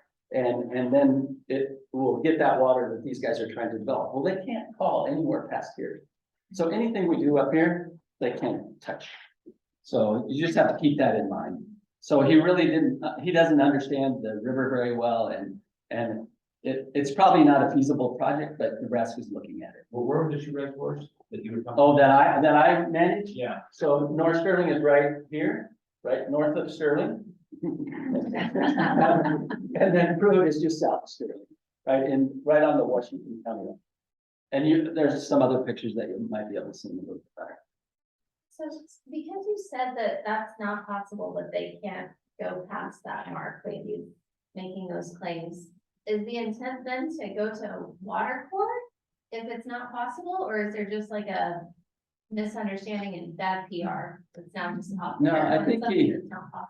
Yeah, well, I think either he doesn't understand or he's trying to generate some stuff going on in Nebraska to actually make this project happen. And I don't know what that is. So he uses these grand things like there's 282 projects in Colorado that's called out in the South Platte Basin Implementation Plan. And so they're really coming after our water. We need to go out and get that water. And he gets all these people fired up, but they have all these ARPA funds. And he wanted to assign $500 million for this project that takes, and it's for irrigation. It says specifically in the compact, but they can't go to water cart. It's a compact, like all the rivers in Colorado have compacts with other states that they have to deliver a certain amount. So it's spelled out. It's pretty clear. So I guess I can't know for sure. If there's a controversy about that compact, then they go to the United States Supreme Court. Yeah, so it wouldn't be Colorado Water Court that they would jump in. But that's a lot of money. They're just like so good. Well, the Nebraska legislature committed $53.5 million last session to look at the feasibility and start land acquisition in Colorado for this project. So they just recently, they held a meeting for all landowners in Northeast Colorado, kind of right in Sedgwick County. They held in Big Springs, Nebraska, which is just right up here. They held a meeting, sent out cards to all the landowners, said, come to this meeting. We're going to talk about right-of-way possibilities and things like that for a ditch coming out of Colorado. So they're still moving forward. Not that it matters, but I'm just curious, would it go to federal court first? Yep. Now, if it's a controversy between two states, it goes Goes straight to the United States Supreme Court. Well, or straight, it's according to their schedule of when they want to accept it as a case. right? Yeah. Right. So it may not be like next month, maybe. It might be a little while. They may not take the case. Maybe never, Yeah. Yeah, and then what they do is they appoint a special master who actually does the fact taking and stuff. Yeah. And yes, it takes years. Gotcha. California beat Arizona, no, Arizona beat California, had that record. It took 60 years before they got it all. 6-0, 6 years. 6-0. Yeah. Hold on.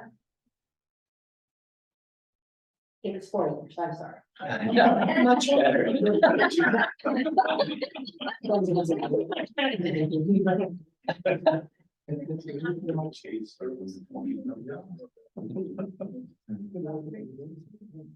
Denver, if it's original jurisdiction from the Supreme Court, still deny Yes, taking the case. and they have their location. Interesting. Mhm. So I get to learn too. Yeah. go ahead. This project, so the legislature in Nebraska has already allocated funding and all this stuff is happening. But what is the end game? So. I mean, they can't. So go what, past it. in the wintertime, so like I said, from April first to October 15th, we'd have to deliver 120 cubic feet per second at the state line. That's always, you always have to That's, do that. yeah. But there is a wintertime obligation to Colorado. So from October 15th to April 1st, there's Article 6 of the compact that says Nebraska can, if they build a diversion structure here, they can divert up to 500 cubic feet per second in the wintertime on a December 17th, 1921 water right. So both of our diversions are above this District 65 line. It doesn't matter. It won't affect us. Julesburg Reservoir is right down here. Their water right is in 1905. It won't affect them. So the hard part to get Nebraska to understand is today, if you went on our website today and you'd see Jackson Reservoir is drying the river. There's return flows, which I'm gonna get into maybe later, but there's return flows that come back and we're drying the river. And then downstream of that, Julesburg is taking all the water in the river. Nebraska is only getting 30 CFS. So right now, it takes Julesburg till the middle of December or so to fill their reservoir. So Nebraska couldn't even come in until then. Then in the compact, it says Colorado gets the first 35,000 acre feet. And then after that, Nebraska can call for their 500 CFS. And they're gonna be diverting in the wintertime, basically. So they're gonna divert in January and February, and then Julesburg comes back in to top their reservoir up, and they're senior.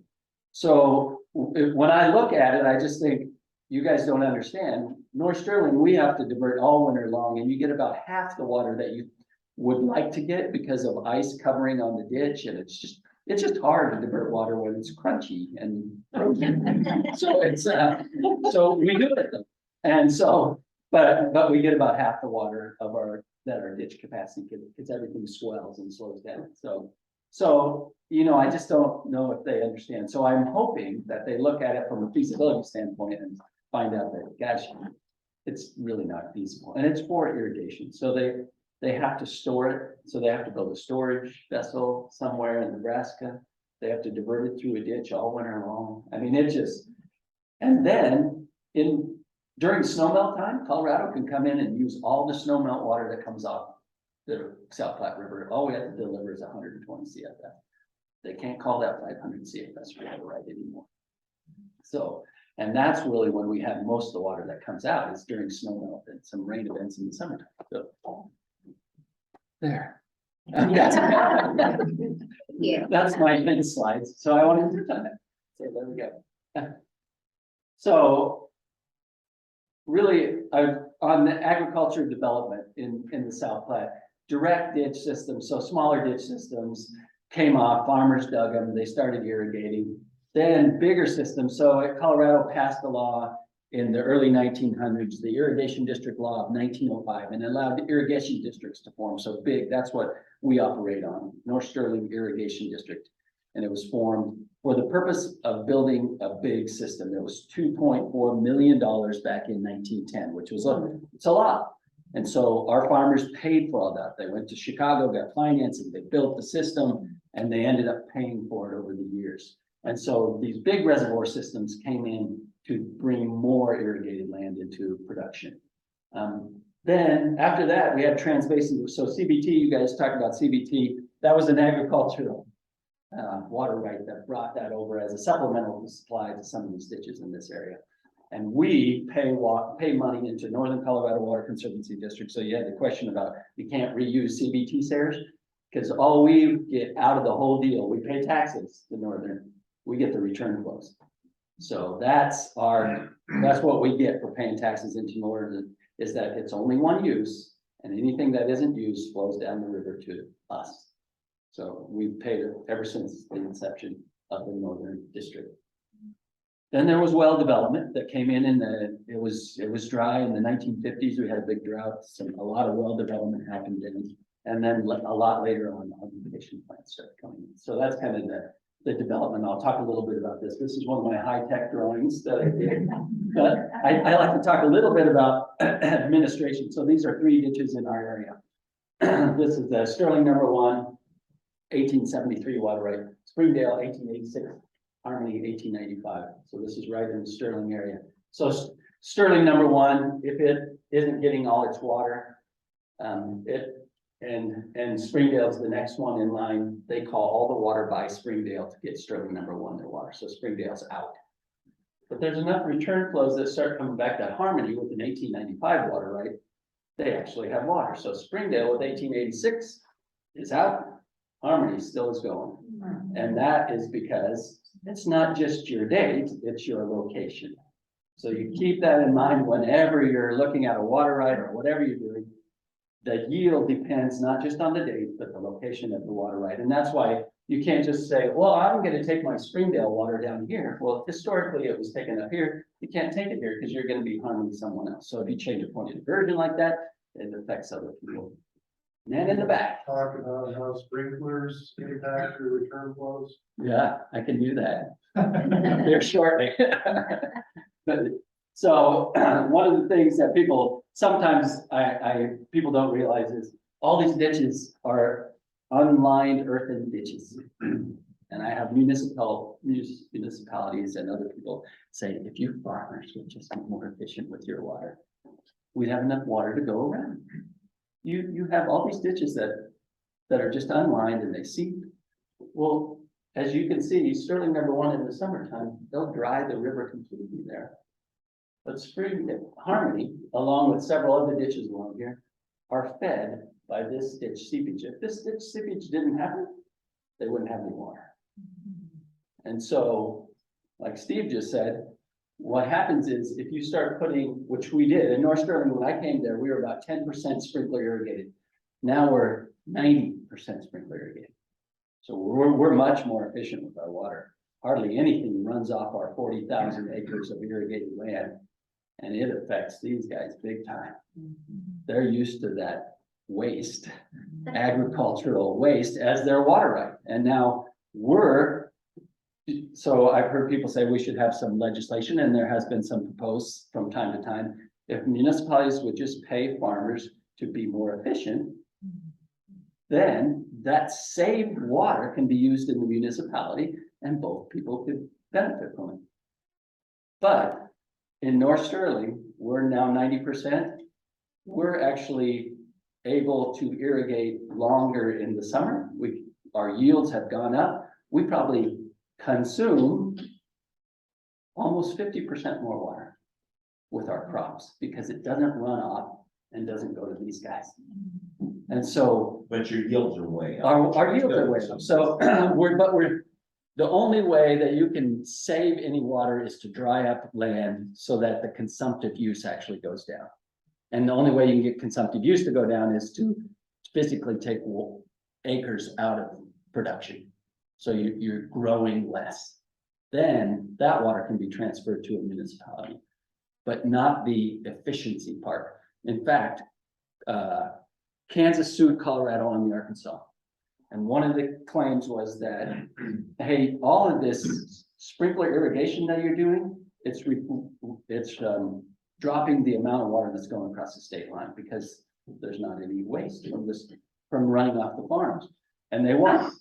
If you are a farmer on the Arkansas, you have to augment if you put in a sprinkler irrigation system. Wow. And you have to make sure that water is in the river to go to Kansas. So that hasn't happened on any other. We can still put all the sprinklers we want in our area, but it has happened on the Arkansas. The Republican River is also another example of that issue. Because the farmers will take the same volume or more because they can, because this whole system is more efficient and it allows them to do that. Right. Yeah. So like our reservoir, we used to run out of water a little bit early because we'd irrigate and we were very inefficient. Now we're really efficient. We can hold that water clear into September and we can get one more cutting of alfalfa we can increase our yields on our corn, sugar beets, whatever we are growing. And we're using the water much more efficiently, getting more bang for the buck on our water, but we're not really creating any new water by being efficient. That's so counterintuitive. I know. It takes a while for that to soak into people. And Jim, is the best explanation that I've ever heard. And so I'm glad that. And it's actually, you can see it. I mean, it's physically, you're able to see what's going on downstream over my 30-year history. That we just have less water down there for the Harmony Ridge. And so we're growing better crops and we're doing things all the time. But so now we get into the little well development. So I made little dots and they're intercepting my little squiggly lines. And so these lines are return flows going back to the river, ditch seepage. All of a sudden in 1950, there was wells that were put in and they started pumping. Well, what it did is it intercepted this water that was making its way back to the river and affected people downstream. So that's kind of, if you look at a cross section through the river, you have ditch seepage that seeps into the underground and slowly makes its way back to the stream. And it's called a return flow or an accretion to the stream. With a well, it's the other way. You're pumping it out and it's causing some of this water not to make it. It's called a depletion. So in an augmentation plan, all you're trying to do is match some accretions through some artificial recharge with a depletion, and you match it in time and location. And so that's the whole idea behind an augmentation plan. So in 1922, so this is before Ralph Parshall, who was with Colorado State, he wasn't Colorado State, then Colorado Ag College, but he did a study on the South Platte, and here's some of his things. He said, return flows were increasing over time and continue to increase, mostly to the general rise of the water table. So when you had ditch seepage, that all went into the underground and the water table began to rise, it created a gradient to the river and that started to run back. And it created these return flows. So the river's like a big drain. Both sides are irrigated on both sides of the river. The water table has risen each year since the early stages of irrigation, and it rose 100 feet in some locations. So the water table from ditch seepage in some places, the alluvial aquifer rose 100 feet. And so what it caused was 2 to 8.5 cubic feet per second, he called it second feet, ran back to the river for every mile. So every mile of river, and you can see that today. Jackson Reservoir is drying the river. We're downstream 60 miles, North Sterling. We have 388 cubic feet per second at our head gate. They're taking all the water in the river. And that's just these return flows from ditch seepage and recharge coming back to the river.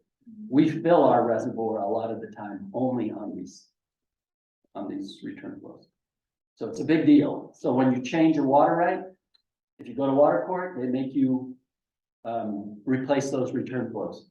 And that's the reason, because there's people that are depending on those return flows. So if you pulled the whole water right out, you would no longer have that waste, people would call it waste, those return flows that were coming back to the river, and it would affect another water. He said, the diversions from the river after the spring floods have subsided are practically all from seepage. So that's just what I was talking about. That's the same thing in the summer. It dries up, and we dry the river in several locations, but the river becomes whole again. This is from Del Carpenter to the governor when they signed the compact with Nebraska. Some of his statements in his letter to the governor to have him sign the compact. He said the flow was excessive in May and June and disappeared entirely during the summer. The river frequently became dry for months each year as far west as the present city of Fort Worth. So 90 miles from the state line, the river went into the sand and was never seen again until irrigation. And then you raise the water table from seepage and the river started becoming whole. And that's why at the very first slide, you saw the irrigation development. There was no water in my area prior to that, except for big flushes from snowmelt. When the snowmelt was gone, the river dried up. And so if you look at pictures when we built our diversion structures and things like that, there is no trees on the river. If you come to Sterling now, the river is lined with trees. It's a whole different environment. Whether you like it or not, it's completely different than it used to be. But the river is one of them. He calls it constant supply now. And so that's how he got Nebraska to sign in. He said, the flow is going to increase and it's going to be sufficient for full demands of Nebraska on the compact. So he said, we're going to satisfy Nebraska easily. And it's going to continue to increase with the development of irrigation. And he said the once disappearing flood stream that's being a constant flow made possible for development in the states. So Nebraska doesn't have claim against the Sterling #1 because it's a junior water right. So you're not on the hook for return flows due to your efficiency with pivot irrigation. They could make a claim, just like Kansas did, that, hey, you guys are now a lot more efficient and these return flows aren't. So possibly could another ditch downstream saying, hey, you guys, we're not seeing the return flows. And not every ditch has the same effect. So Sterling #1, they always get their water. So actually, when they started putting in center pivot sprinklers, their use has gone down and they don't divert quite as much. But a junior ditch like Springdale, man, the sprinklers make them, they're running all the time if they can. And they're taking actually more water than they probably would have before. So it just depends on the ditch system too. Sure. If that makes sense. Yeah, totally. So is it a gross generalization to say that the irrigation system is just slowing down the river? Is that? No, it's actually, yeah, so it's just like, it's like a reservoir underground. And so with the seepage, I mean, we have reservoirs above the ground that actually slows the river as well. So all you're doing is taking this once raging river in May and June, and you're slowing it down and spreading it out, and it's coming back later in the year, or even years from now in some instances. It can be 5 or 10 years, Steve. Maybe you're already gonna talk about. Probably. So can you talk about the environmental impacts of, let's say, downstream agriculture requiring a delivery through the rivers, so we have environmental flows, and irrigated agriculture supporting wetlands. So what are you seeing, you know? Yeah, so that's one thing, and when at the very end of my slides, in this little set is the benefits of irrigated agriculture, and a lot of times we don't think about that, just because the ditch seepage, like from North Sterling, for instance, I have a picture, and it creates these wetlands that never existed before. And so when you change a water right, all you're required to do is replace it at the river, so that nobody in the river gets disturbed or injured. But if you change a water right and you're not actually making those return flows, if the ditch isn't operating anymore, all the wetlands that associated with the irrigated agriculture will dry up. So historically, these have created, we didn't mean to do it, it just happened. So we have a lot of areas where wetlands have been created, and there's a stark contrast, especially on our system, because we're at the northern fringe. So you can see what was talked about earlier, the way Colorado used to look. That's where I live, you know, up right above the ditch and the dry grasses and things like that. And down below the ditch is just a plush kind of wetland area with lots of wildlife, birds. Plus we have flat water recreation, and the river is now whole. We have animals that live in the river that never would live there before. So there's a lot of benefits, you know, we can't take credit for it. It just happened that way. But Is that your legal obligation with environmentalists and animal activist groups now that you created this environment now that they've inhabited? And then if it was to dry out, now there's no. So like on the Chatfield reallocation project, so that was a project where Chatfield Reservoir, they didn't need as much space for storage of floodwaters. It's a floodwater reservoir. So what they were going to do is reallocate 20,000 acre feet of water in that reservoir that people could buy storage in there and store some water in there. It took 25 years to permit that, and that's because the wetland location was still gonna have wetlands, but the location was different. So they were sued by Audubon, sued by other things because the wetlands were gonna be. Even though it's a man-made wetland. Exactly. Yeah. So, and I'm not sure about this, but I think it's Wisconsin. They have almost an ag environmental statement, you know, you'd have an environmental impact statement, it's an ag impact statement. And some of that would be this disturbance of wetlands, from drying up ag land and things like that. So, Is that what keeps people from lining ditches then also? yeah, so there's a couple reasons. It's expensive, it's more maintenance. I know if we lined the 61-mile North Sterling Inlet Canal, it would dry up probably, 10 to 15,000 acres of farm ground whose wells depend on that underground aquifer. We can do it within the Colorado water law. We can become more efficient, but it's expensive. We probably wouldn't, but we could put it in a pipeline. We could do whatever, but it would affect a lot of things. How much loss do you have in transit because of the sea? So in North Sterling Inlet Canal is 25% loss. Wow. We go the first, it's pretty sandy in the first section, but and so we lose probably 60% of that 25% in the first section, in the first 10 miles. Wow. And then the rest is the rest. How about evaporation? Yeah, we do. Most of the time we're filling in the winter time, so it's not a lot. Our reservoir though, we get quite a bit of evaporation, and then our ditch going out to our farmers, we get evaporation too. All right, so this was in Fort Collins right here, and this was, so Ralph Parshall did the study. And then later in 1956, he did it in 1922, later in 1956, he said, because there was a drought, 1954, 55, and 56, if you look at North Sterling records, it was worse than anything I've seen in my time there. So we've had really dry years in 2000, but 54, 55, and 56 were really bad. So he said there's a couple of reasons why we're having these hydrologic conditions, and one is, you know, since he started looking at the river, and he said in 1956 it was found that the seepage return was practically nothing, so there was nothing coming back. And it says it was partly due, and it's some of it was the climate, and then it partly due from Kersey to Julesburg, so just downstream of Greeley to the state line, there were more than 4,000 irrigation wells that were diverting enough water to fill Horsetooth Reservoir 4 times. All of the storage that we have in the lower river is about 250,000 acre feet of reservoir storage. Those wells in the same area pumped 584,000 acre feet of water. And you can imagine, because the Pruitt Reservoir, which has a 1910 water rate, sat empty for 2.5 years, while their neighbors were just pumping away.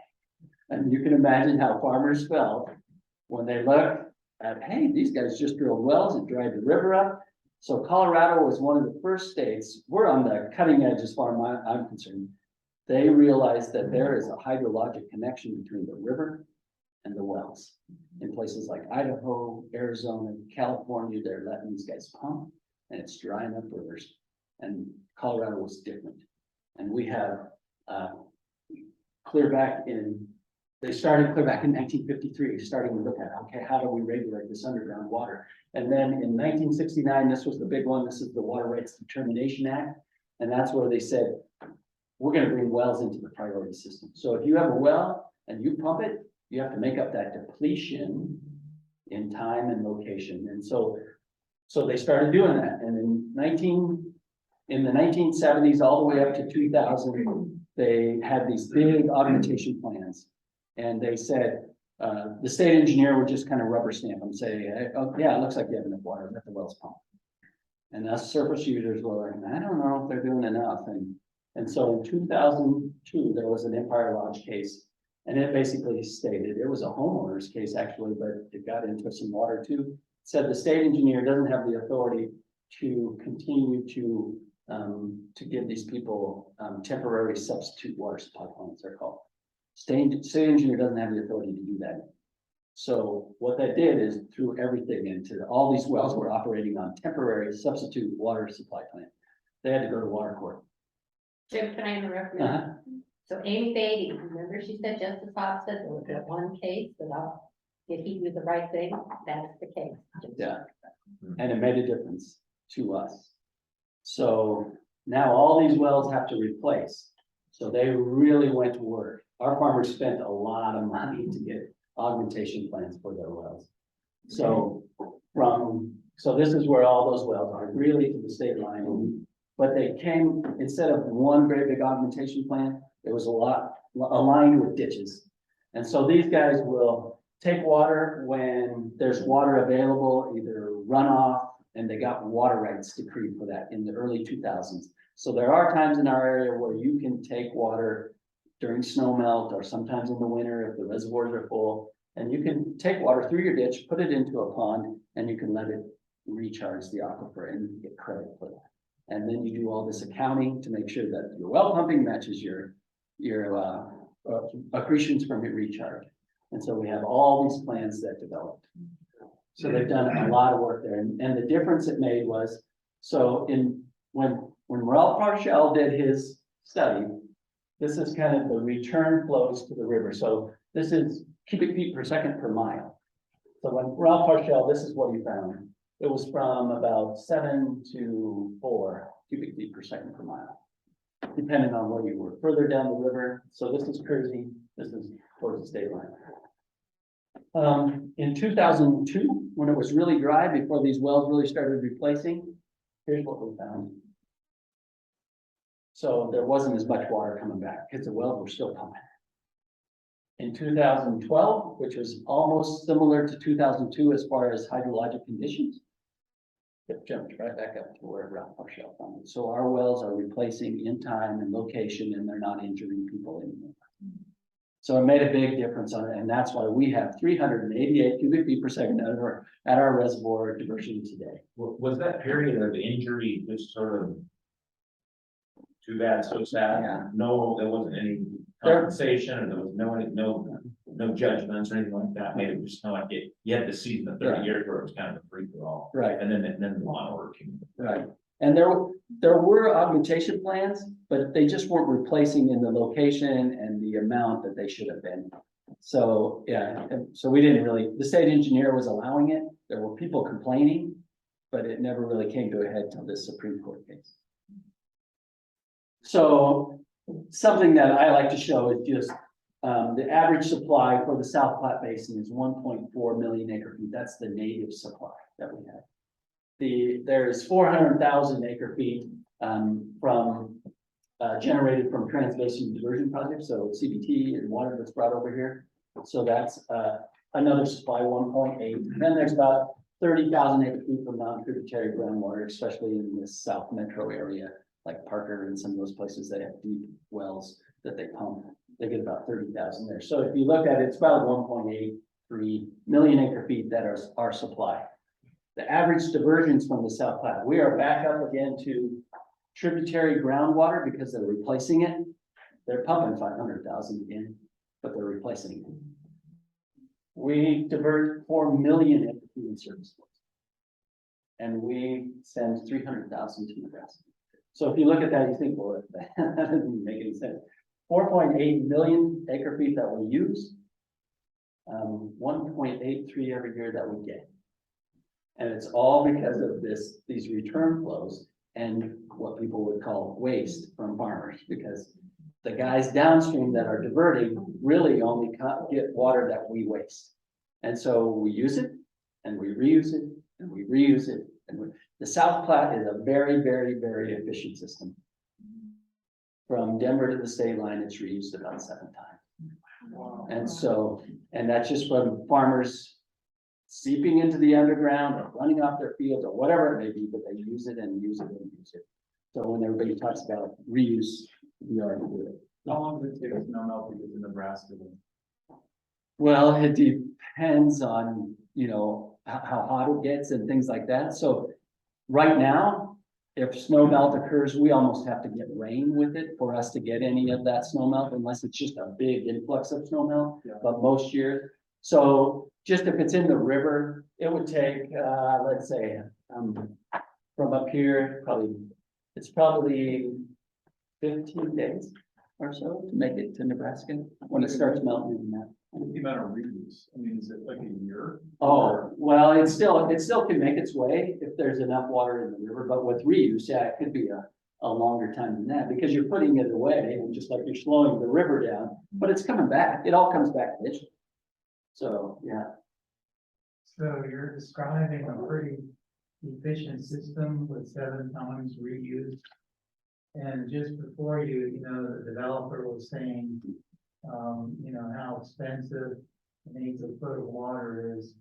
So is this problem like mostly different from your good situation? Because you're talking about northeast Colorado and he's talking about getting acre feet in around Fort Collins and stuff. Well, So no, there's not, are you saying there's kind of different problems in different areas of housing? no, it's the same. So if you came down here, it's still expensive to get water. It's just that our water right is based on a reuse system. But it's still, if you want to come and get it, it's gonna cost not as much in our area as it does on the cooler, but it's still gonna be expensive because we have a water right to use that. That reuse water is ours. It's part of our water right and we depend on it. This is kind of bigger picture, but, the moisture that we get in the front range is 15 inches a year. When you get to Salina, Kansas, it's 25 inches a year. But I think the soil types are also greatly increased. So what kind of soil types, I think it's 1 through 5 or 6, in Colorado as far as growing crops? What is it like in northeast Colorado? And we had somebody from Iowa here compared to like Iowa. It's not as good. So I'm kind of looking, like bigger picture. Yeah. Maybe we should grow less crops in Colorado and more in Kansas and Iowa. And then somebody came up with years ago this Great Plains park where the buffalo roam, and I don't know if you've read about it, but parts of eastern Colorado. I've heard. Kansas, which is Go back to the natural. I don't say an advocate that or anything. Right, but no, that's It just makes you wonder about deficiencies, not just locally, but right. in this. It's a fair question. I mean, Iowa, back in that area, it's a great place to grow corn. It is, it's amazing farm ground. Here, even along the river, this is really good land. Because it's been over the years, it's good dark soil. Up in our area, over the years, it's developed from adding organic matter just from the crop residues and things like that. So it's better, and we raise pretty good crops, but not as good as right down in here. But one thing we do in northeast Colorado that Iowa cannot do is grow alfalfa. And a lot of people look at alfalfa, well, who needs alfalfa? Well, if you want milk, if you want beef, that's one, horses. I mean, because Iowa is so wet, we're dry, so it's like a perfect place for alfalfa. So there's certain crops, I looked at the Colorado Water Plan and they said, well, farmers would grow higher value crops like hemp and quinoa. And well, I know a guy that tried hemp and he went bankrupt in our area. Quinoa grows great in the Rio Grande. It doesn't grow in our area. Vegetables don't grow very good in our area, just because the climate is just a little bit different. Fort Collins warms up earlier than we do. They can grow vegetables, onions and carrots and things up here. And we just can't down there. And maybe it's not the best use, but there are certain things that we're really good at. And that's one of the things that we do. And it's when you combine that with the dry pasture land that we have, we raise cattle up 1,000 pounds without any feed except dry pasture. And then we put them in and feed them to finish them off. So it's kind of something that's developed over the years. And there's a reason a lot of that's developed that way. And we're just using reuse water anyway, so don't worry about it. Don't worry about it. No, yes.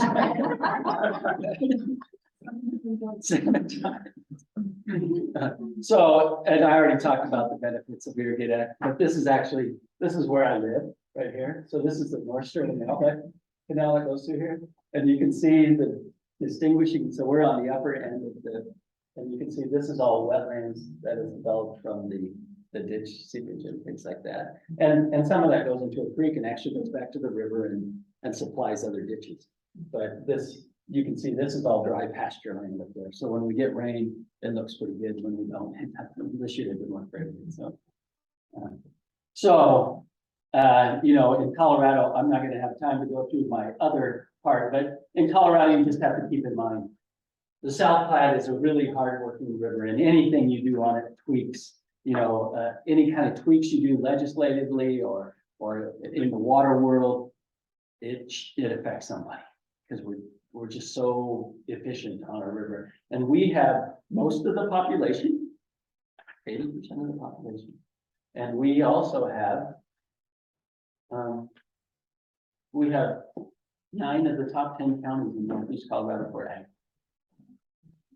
So we're the biggest ag on South Platte, we're the biggest population. And so when you look for a water source, you're looking at ag. So we feel the target of that. And you know, we've been approached by, I have a whole set of slides on Parker Water and Sanitation District who we're trying to work with because they came down to our area. First, to get a permit for Rooter Hess Reservoir, they had to prove that they could deliver water to the state line for the endangered species in Nebraska. So they came in our area, bought up farm ground just to show that they could deliver that water to Nebraska. And then that allowed them to build a reservoir. Now they own this water down there and they're looking at piping it back to Parker. So, and we're trying to work with them. We think it's a really good idea that we're working on. And I won't get into a lot of that, but you just keep in mind that the South Platte, you know, we have 69% of all the products sold. And this is just products in Colorado. If you look at economic activity, you know, you're talking about $40 billion of economic activity from agriculture in Colorado. It's a big driver in agriculture. And you could really see it in 2008 when everything was kind of plummeting, ag was rocking. I mean, we actually held up the economy a lot just with a few of us out in the ag sector. So, you know, we do a lot in our little area in Northeast Colorado and along the South Platte. And it's just you know, we're all part of the same basin. So we got to think collectively on good ideas. And and I'm not going to get into that, but the population, you know, in Colorado is almost all growing, and you feel it here in the South Platte Basin. So whether it's Pooter or around Greeley, or we call this the hot zone in the area, that this kind of section, it's not the Denver metro area, it's northern Colorado, it's just really booming.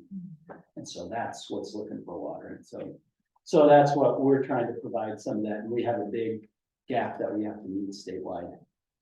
Well, on the South Platte Basin anyway, for municipal use, if we're gonna allow all these people.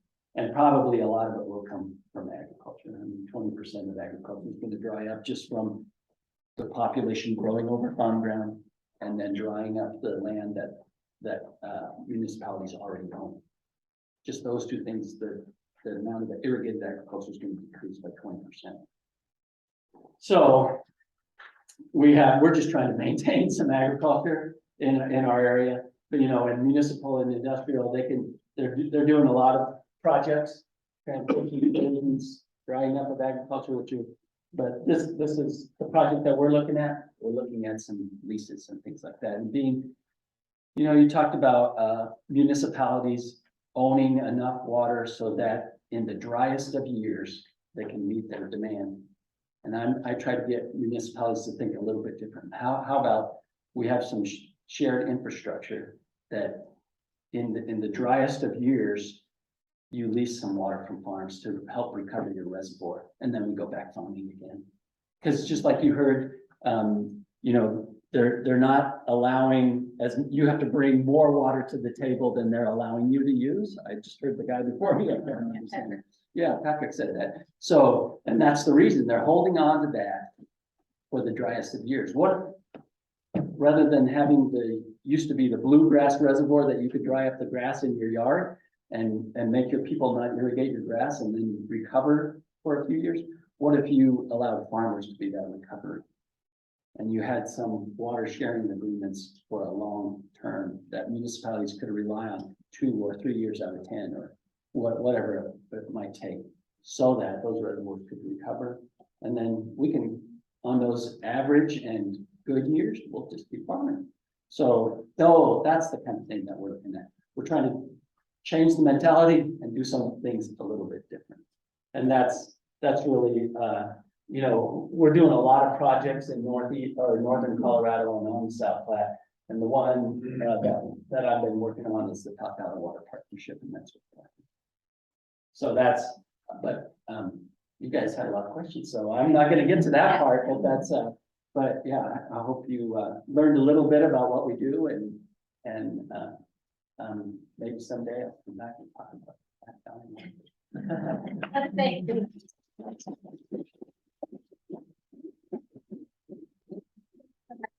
So lunches are here. And Jim was so interesting that we kind of tasted our time to get up and get lunches. So get your lunch and come back and we're gonna have Steve Miller talk to us about open water. They should all have names. We have 2 Scots and they put just the first letter last name. Just like the orders are with them. So read the order. 2 Scott B's. Yeah, they were. I don't know how they decided not to include like any other letter with the B, but they did. Yeah, I know. But the order is there, so it'll say it. If you remember your order.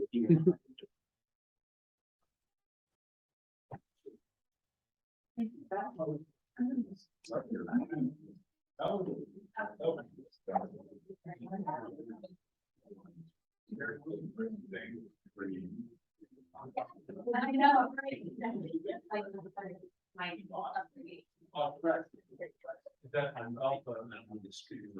We're gonna do a PDF fire. Yes. One screen. Yep.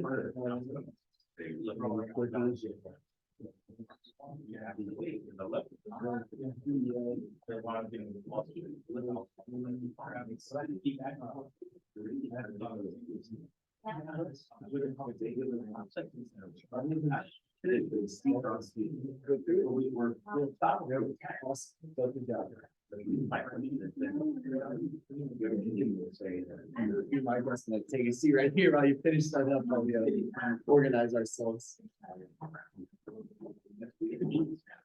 That they won't be held. Right? What's that's the model. So we have key information on that.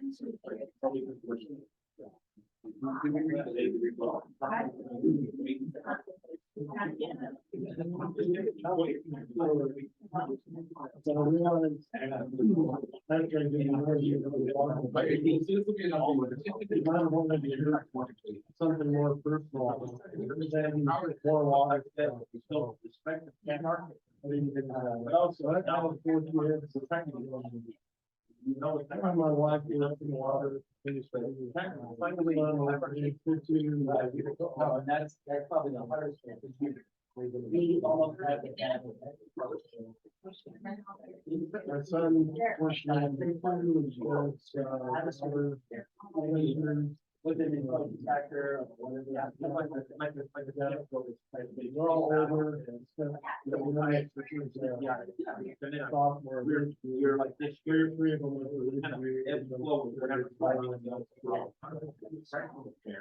But at least it's. So without the predictability.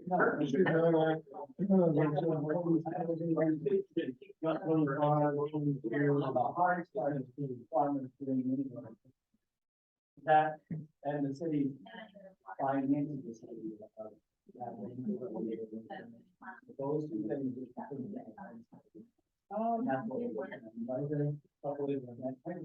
things. So we didn't deal with that time. They have insurance policy. So they need one, they pay us.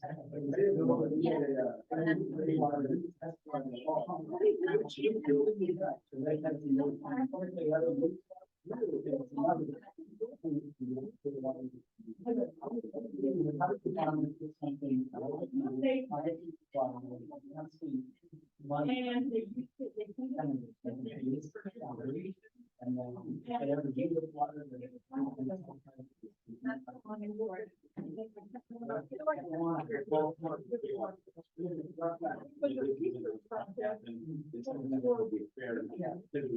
Market. So that's cool. And require. And, So then it has to be starting like now. Yeah, and I don't know. I don't know. Like someone to be done.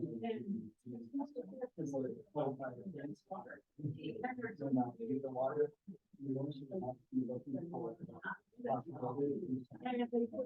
already changed.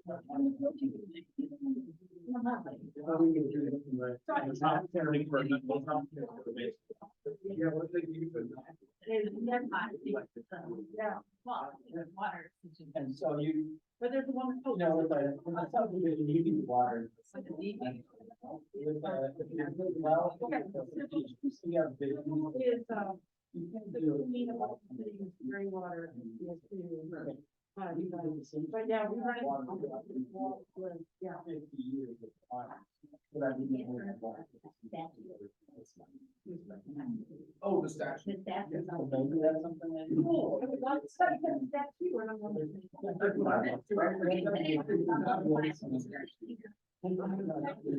Yeah. Yeah.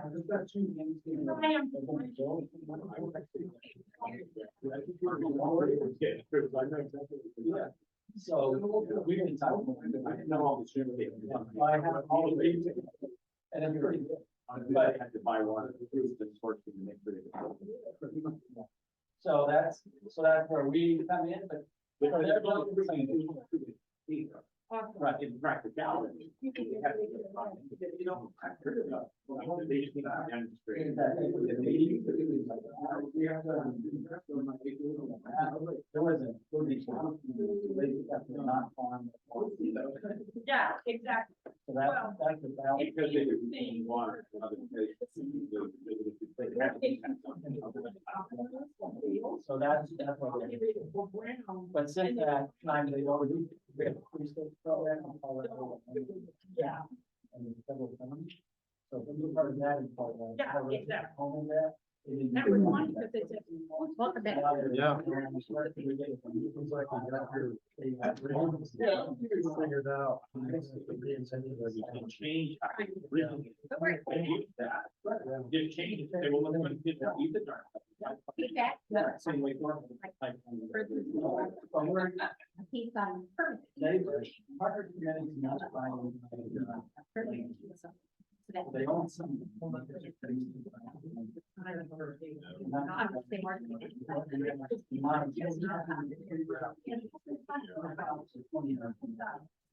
And so some of that water can go into some residential. Some of that water. Can driving. And so that's how we get the next. And then really, that's what it is. So kind of a 3-tier. Oh. Yeah.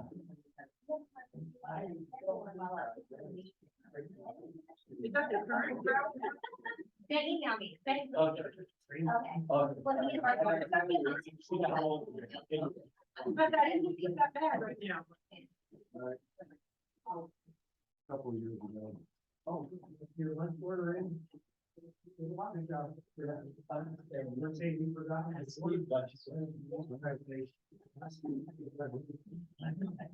Let's settle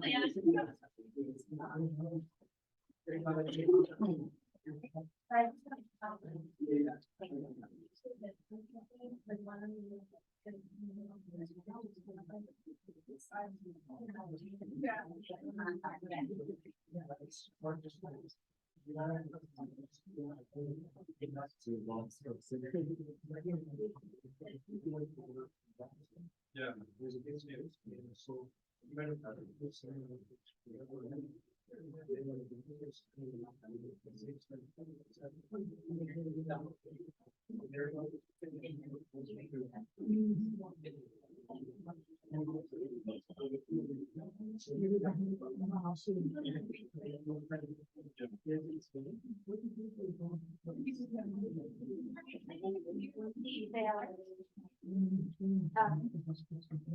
As you probably figured out, you can't do water without having water data.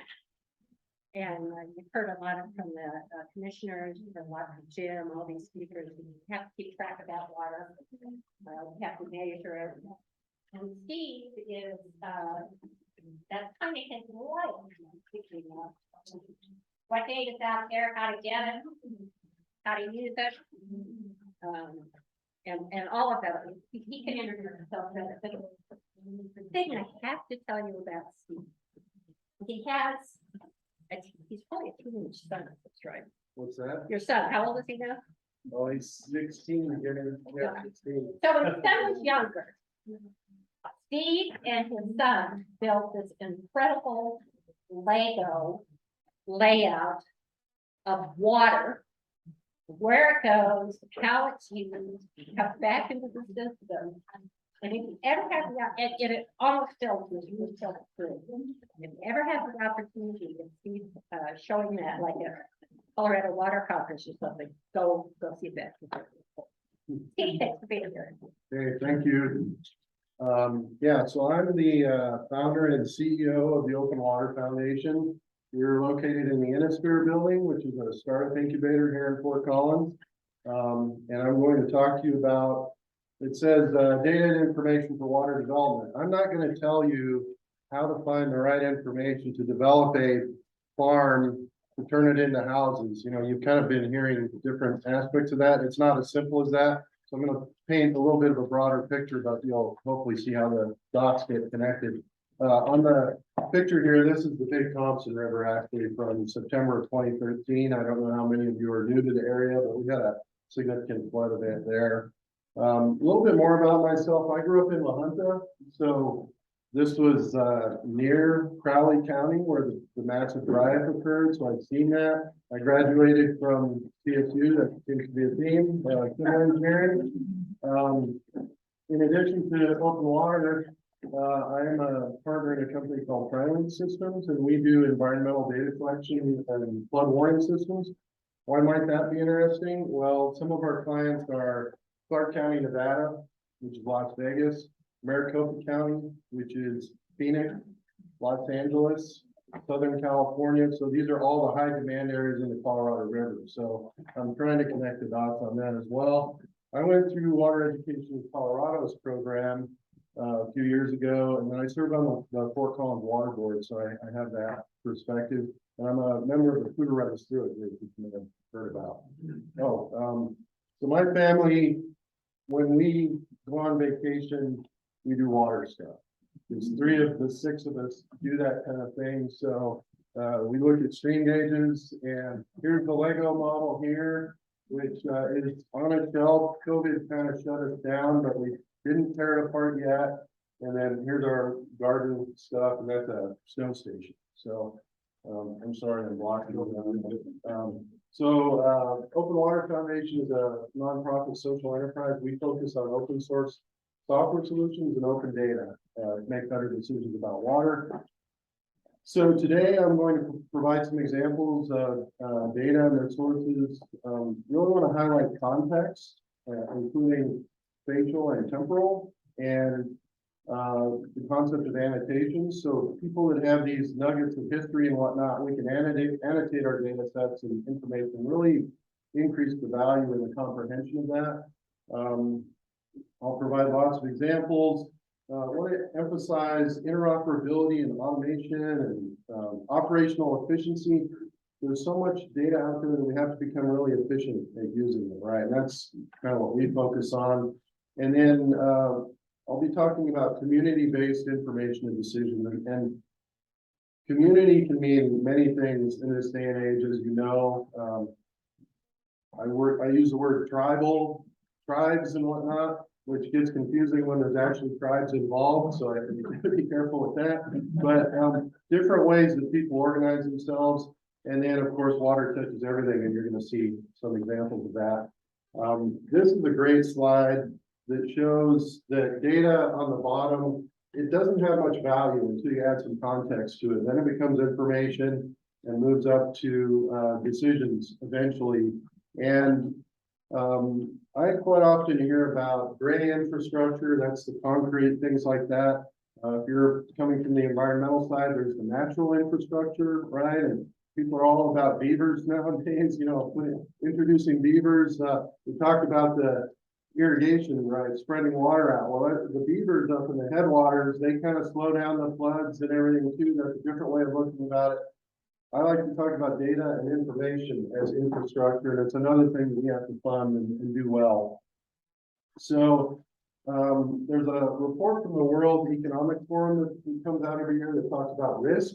And in 2018, the biggest risks were climate and technology. Okay, there's a lot of things about Russia, misinformation was the technology thing, right? And then we had a lot of wildfires.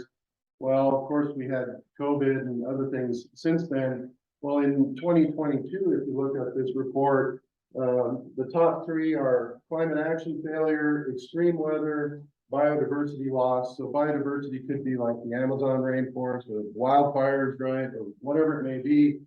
And then human environmental damage, natural resource crises.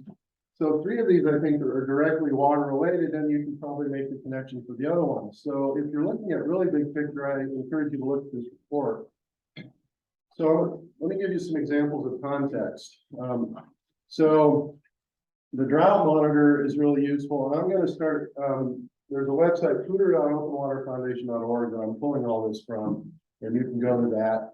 So this is just an example of the drought monitor showing moderate drought in our area. It kind of bleeds out. This is yellow here, then nothing here. But in the context of the Western United States, this is pretty common, right? We're getting extreme droughts through the Western United States. Remember, Jim showed all the water on the west side of the state. Well, it goes to California and grows our food all winter long and things like that. So that's a big deal. We have to keep that in mind, that there's a lot of external pressures, even at a macro scale. This again shows most of the snow on the western side of the state. And this is a tool that we developed for the state of Colorado. And you can go in and look at your basin and see, well, how many acre feet of snow water equivalent are there in the snow? And you can look at that. The next slide shows you there's a number of years of this record, and you can see, well, where are we this year compared to other years, and start making decisions about your operation. So knowing the current situation relative to the historical situation and what the trends are is pretty important. So let's talk about climate change. This is the daily maximum temperature at, I believe it's a CSU station. And at the bottom is 1880s, and at the top is recent time. We're blessed in this area where we have, because of the university, we have a lot of data, and some of it goes back a long time. You could debate how accurate is it, given changes in technology, but take it for what it's worth. And I drew these lines on here, and really what that's showing is that higher temperatures are occurring more of the year, right? And it's pretty consistent. You can see that. This has a huge impact on water demand, because whether it's your landscaping in your yard or agriculture, like Jim said, with center pivot, you're not only being more efficient in your agricultural practices, but climate is changing and adding days to the growing season, higher temperatures, so the water demand is going up. Okay, if we look at stream flow, this is at the mouth of the canyon. Again, 1880s down here, more recent at the top. So the yellow and the blue, the yellow is like moderate level flows, and the blue are higher lows. So what you can see is that we're getting fewer days of moderate to high flows. Now, some of that's related to climate, and some of that's related to how we operate the river. And Jim explained that, naturally the South Platte didn't always have so much water in it. So this is what's complicated about when you talk about things.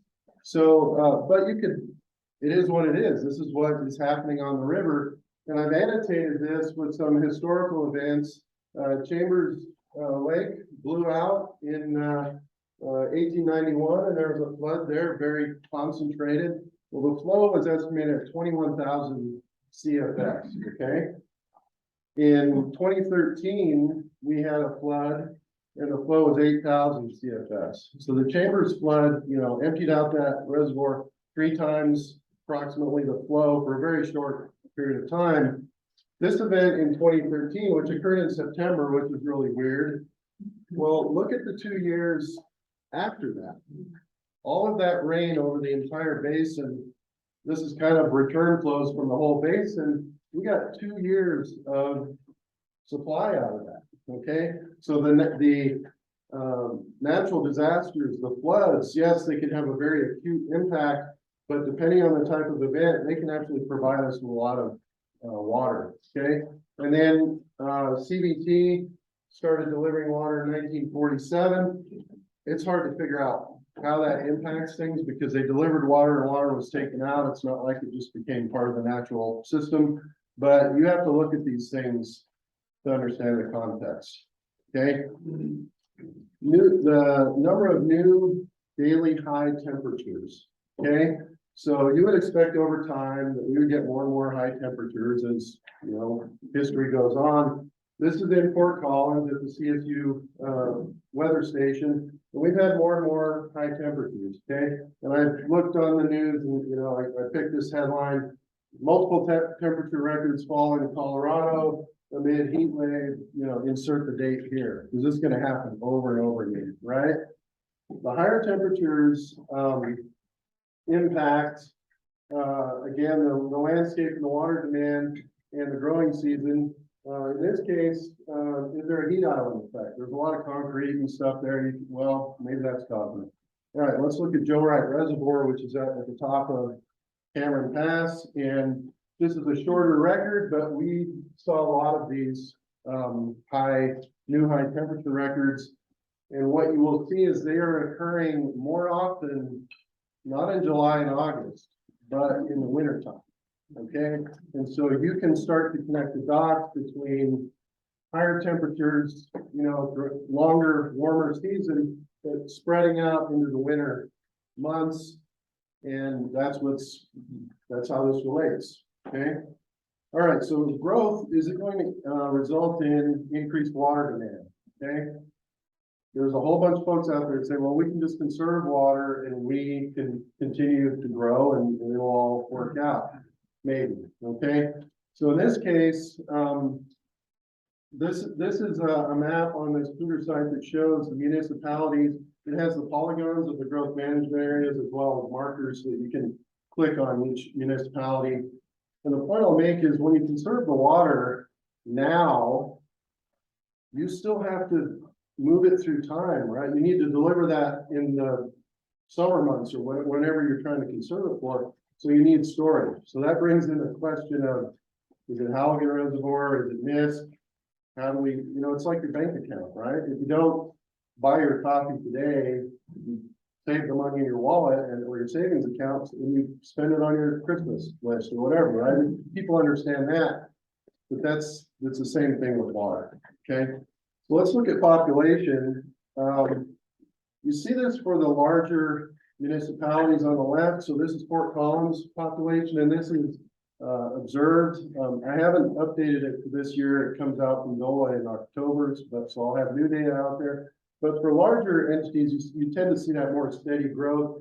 And Pat talked earlier about, I don't know if he said 2% or something like that, but you know, that tends to be what happens. But look at Timlin, okay? You get this hockey stick effect, and they have a lot of pressure for water because of this, right? And not only does it impact water, but all the other services. So transportation, education, you know, health services. And if you have sprawl because you have to buy a farm 2 miles away to get the water and your town planning is now, you know, doing this, it's a bigger impact. So water is really causing a lot of issues. And if we look at the county populations, Weld County is growing significantly. It's got a bit more of a curve, whereas Larimer is flat. And you have to look at the unincorporated area, which is about 25%, different kind of problem, right? That's some of the wells and things like that. All right, so where's the growth going to occur? I highlighted a few things here. You can, it's bleeding out a little bit, but the hot colors are where that growth is probably going to occur because there's an ability to grow onto that land. And I just highlighted, Montava up here. Some of you are familiar with that. This is the area that Pat mentioned north of Fort Collins, right? And they've been really struggling to get their water. They're trying to do some creative things. We'll see where that goes. I haven't been monitoring it that closely. And I want to point out open space, so we have Loveland here in Fort Collins. There's a band of open space there if you drive on Taft and Overland. And you don't see a lot of that perhaps in our area, but some of you folks have an ability to advocate for that and work that into the planning. And that's certainly another aspect of this. Steve, can I stop you just a minute? I want you to know that this is, he's got that open water foundation.org. These are things you can post on the internet. So he's pulling all of this off that. Right. Right, yep. Okay, so we know that we've got growth. Who's gonna provide that water? And Pat mentioned there were 70 water providers in the Northern Front Range. There's over 500 in the state, and we're not there for that. But you can see, right, this is the competition. It's a bit nuanced because when you get into Denver, you have Denver Water, which is like a wholesale treated water provider. So these folks, some of them are like the last mile, right? They get their water from Denver Water and then they distribute it. They have the pipes in the ground and the trucks and whatnot, and they do the work. But even so, you can just see this, it's not like California where you have the Colorado Water or the California water project, right? And they get the water and they dole it out and whatnot. Is competition good or bad? I think you could see both sides of that. And then a lot of these smaller entities, you either follow roads or rivers, right, or both, as you go out into the rural areas, and they may have their own challenges, like they're dealing with maybe groundwater quality issues or something like that. Okay, so where are those providers going to get their water from? And we've already heard agriculture, right? We're going to dry up agriculture. And here again, this is that Montana area. So there's North Cougar Irrigation Company. Some of them are like hobby farms, so maybe not high production agriculture. But in Greeley, this gets to some of what Jim said. These are the top agriculture producing areas in the state. So it's a trade-off, when we take agriculture out. Let's see here. We've already covered a lot of these, but I'll mention forage for livestock. If you guys quit eating beef, what's that going to do? Okay, well, what about all the exports of beef and alfalfa, corn internationally, right? That's an economic driver. There's not many local vegetables grown as much anymore, and some of you may know Robert Cicada. He's pretty prominent. I talked to him recently. He said he couldn't grow vegetables because he couldn't find housing for his migrant workers. So there's connections to other aspects. These are the big ditch companies. They're not colored differently, but these were here 150 years ago, and all the cities grew on top of them, but their boundaries are still kind of where they used to be. All right, so some of the major water projects are, this is the Terry Ranch Aquifer Storage. So some of you may remember that Lee was going to try to build a 50,000 acre foot reservoir on the North Fork of the Poudre to expand Seaman Reservoir. If you go up the Poudre, there's what's it called, Gateway Park, right? And there's kind of a circular structure right there. If you go down in there and you go back, that's where Seaman Reservoir was going to be. They were in permitting, became challenging, especially with Halligan and NISP also vying for some of that water. And so now they have a project up, it's called Terry Ranch because of, what's the guy's name? CNN founder. Yeah. Anyhow, Ted Turner. Right, I think that's potentially some of his land up there. But this is going to be a groundwater harvesting project, but they're going to take water from the Poudre eventually and stick it in the groundwater up there. So what's that going to look like? Halligan Reservoir, expanding the reservoir by, I think, 8,000 acre feet, and the last I heard, the price was $170 million. And when I was on the water board, I was like, can we just make it a little bit bigger? We're already spending all this money, let's, but that's the challenge. NIST, I'm sure you're aware of, there's gonna be decisions on these too, the Thornton pipeline, and then Chimney Hollow Reservoir is under construction. Okay, if you have the opportunity to go look at that, it's really, pretty amazing. Look at anywhere else in the state that has this density of major projects. You will not find it right now. So, this is gonna be an interesting time, right, the next few years. All right, so let's talk about conservation. So basically you take your water use and your population, you divide those and you get gallons per capita per day. It's an imperfect measure, but easy enough to use. And that's been going down. And again, the question is, all right, we conserve that water, but we still need storage to manage the timing of it. We have a visualization that we did where we have water use, meaning the size of the entity on the x-axis and the gallons per capita per day on the y-axis. And this is an animation over time.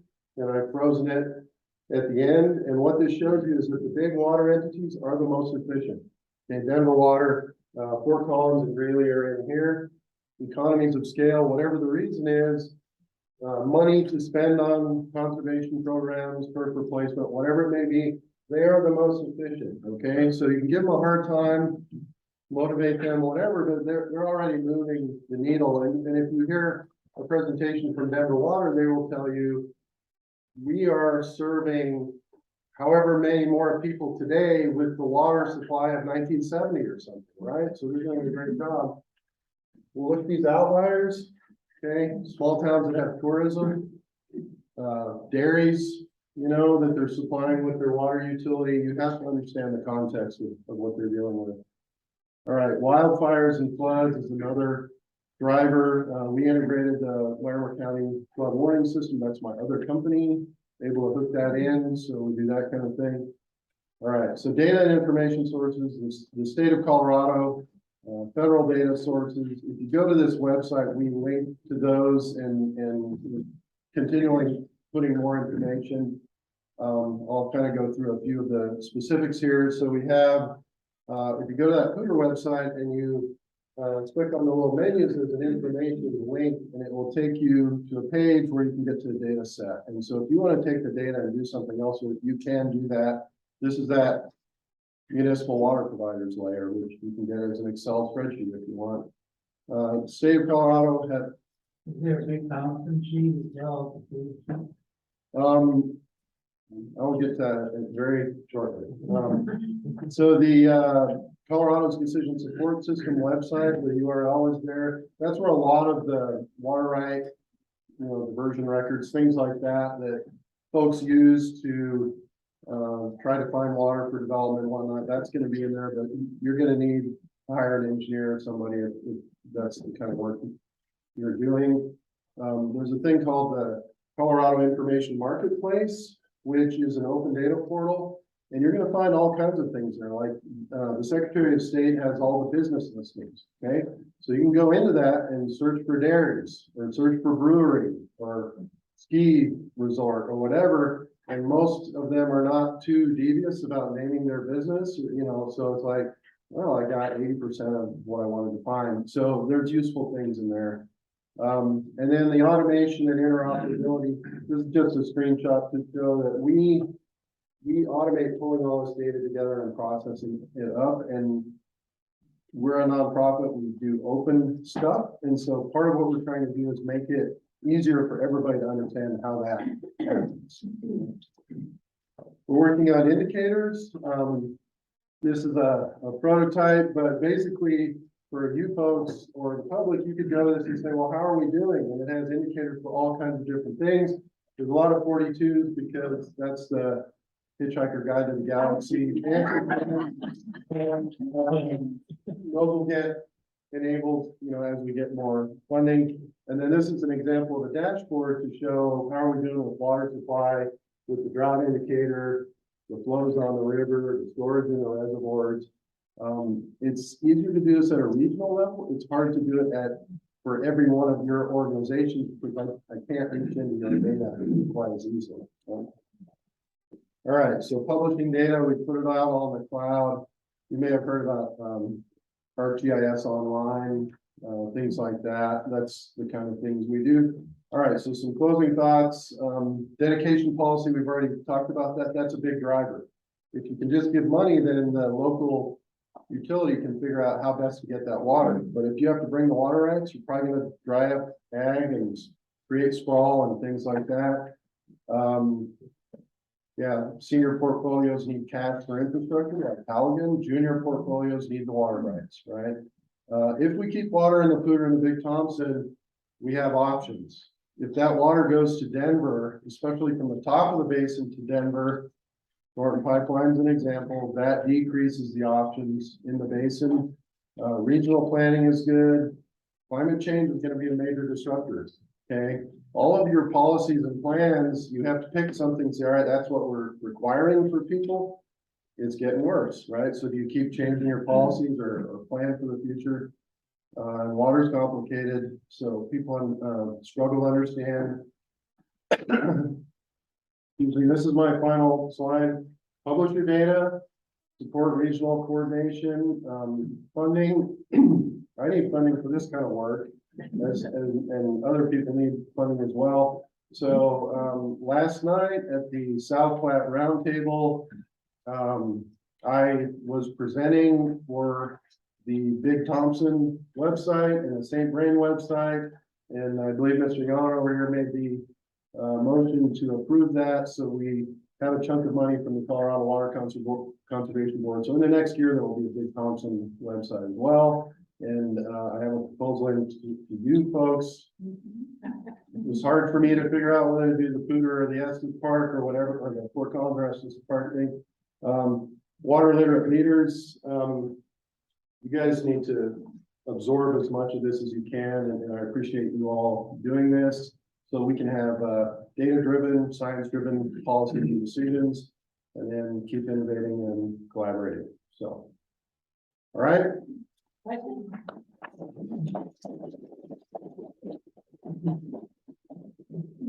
What's the website again? Poudre.openwater. Openwaterfoundation.org? Yeah. Okay. Yeah. How are you funded? Mostly consulting projects. So I do not do fundraisers or donor asks, mostly we are competing with private industry to develop solutions, and it's a niche where other folks don't exactly do this, for public benefit. So we are somewhat successful there. Yeah. Can you offer a clean, simple example of innovate, collaborate that you all have done? Well, one thing so I'm on the Poudre Run Stewart work group, and they have started doing a bi-weekly call during the wet season to try to coordinate operations on the Poudre to have some benefits. So let's say that Northern knows that they have to release some water, and the rafting company says, oh, well, that's good to know, and we'll schedule some things or whatever, or other ways to have multiple benefits, and so they can use this website to help them with that. Thank you so much. I like 1 minute, so I'm gonna throw out a few more nuggets. So you've all heard of the tragedy of the commons, right? So I looked at that recently on Wikipedia, and the original author revised that, and what he said was it should have been tragedy of the unmanaged commons, right? So I think a lot of what we're talking about is how do we collectively manage water, land, air, etc. Excuse me. So water sharing, one thing to keep in mind is that can be used for drought recovery. Think about you're going into a drought and you say, oh, it might be dry this year. It's really hard to call up the farmers and say, well, I know you bought your seed and you got all your workers and your tractors. just shut it down and we'll give you some money. Okay, well, they're gonna wanna have that negotiated. But if in the year afterwards, you say, you know, we drew all our reservoirs down to deal with the drought, and we're gonna pay you in the next year to not grow your crop, and we'll put the water back in our reservoir, that's maybe a bit better. And then water rental programs, Greeley, Fort Collins, others have water rental programs. Municipalities are buying the water rights not to constantly control the flow, it's an insurance policy, right? So most of the years, they have much more water than they need, and they can rent that water out to agriculture. And that's a positive story, I think, that we need to tell. Compacts, some of you may have heard of the National Popular Vote, okay, which means one person, one vote for the president. That's done as a compact, the same as water compacts. So compacts are an interesting thing that you can look up. A lot of the reservoirs, like if there's gravel pit reservoirs, from what you learned from Jim, those are not located above the water treatment plant to be supply into that community. They're there to satisfy the return flow requirements for timing, whether it's augmentation plans or whatever. So, you know, you may be wondering, well, why are there all these gravel pit water bodies? It's so that we can time the river and keep it whole, like Jim was talking about.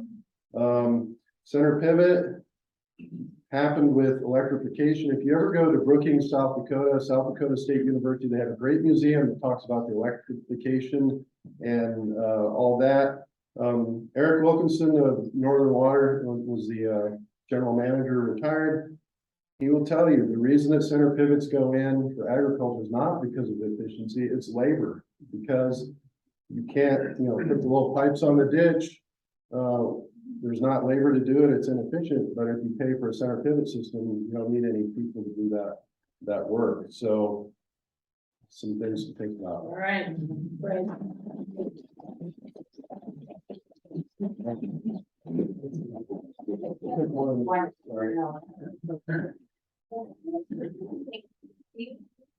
So we're going to have our, I was gonna say keynote speaker, but here's the challenge. And I have to tell you that Amy Beatty did a great job, so we've got our highlight. Oh, okay, all right, there we go.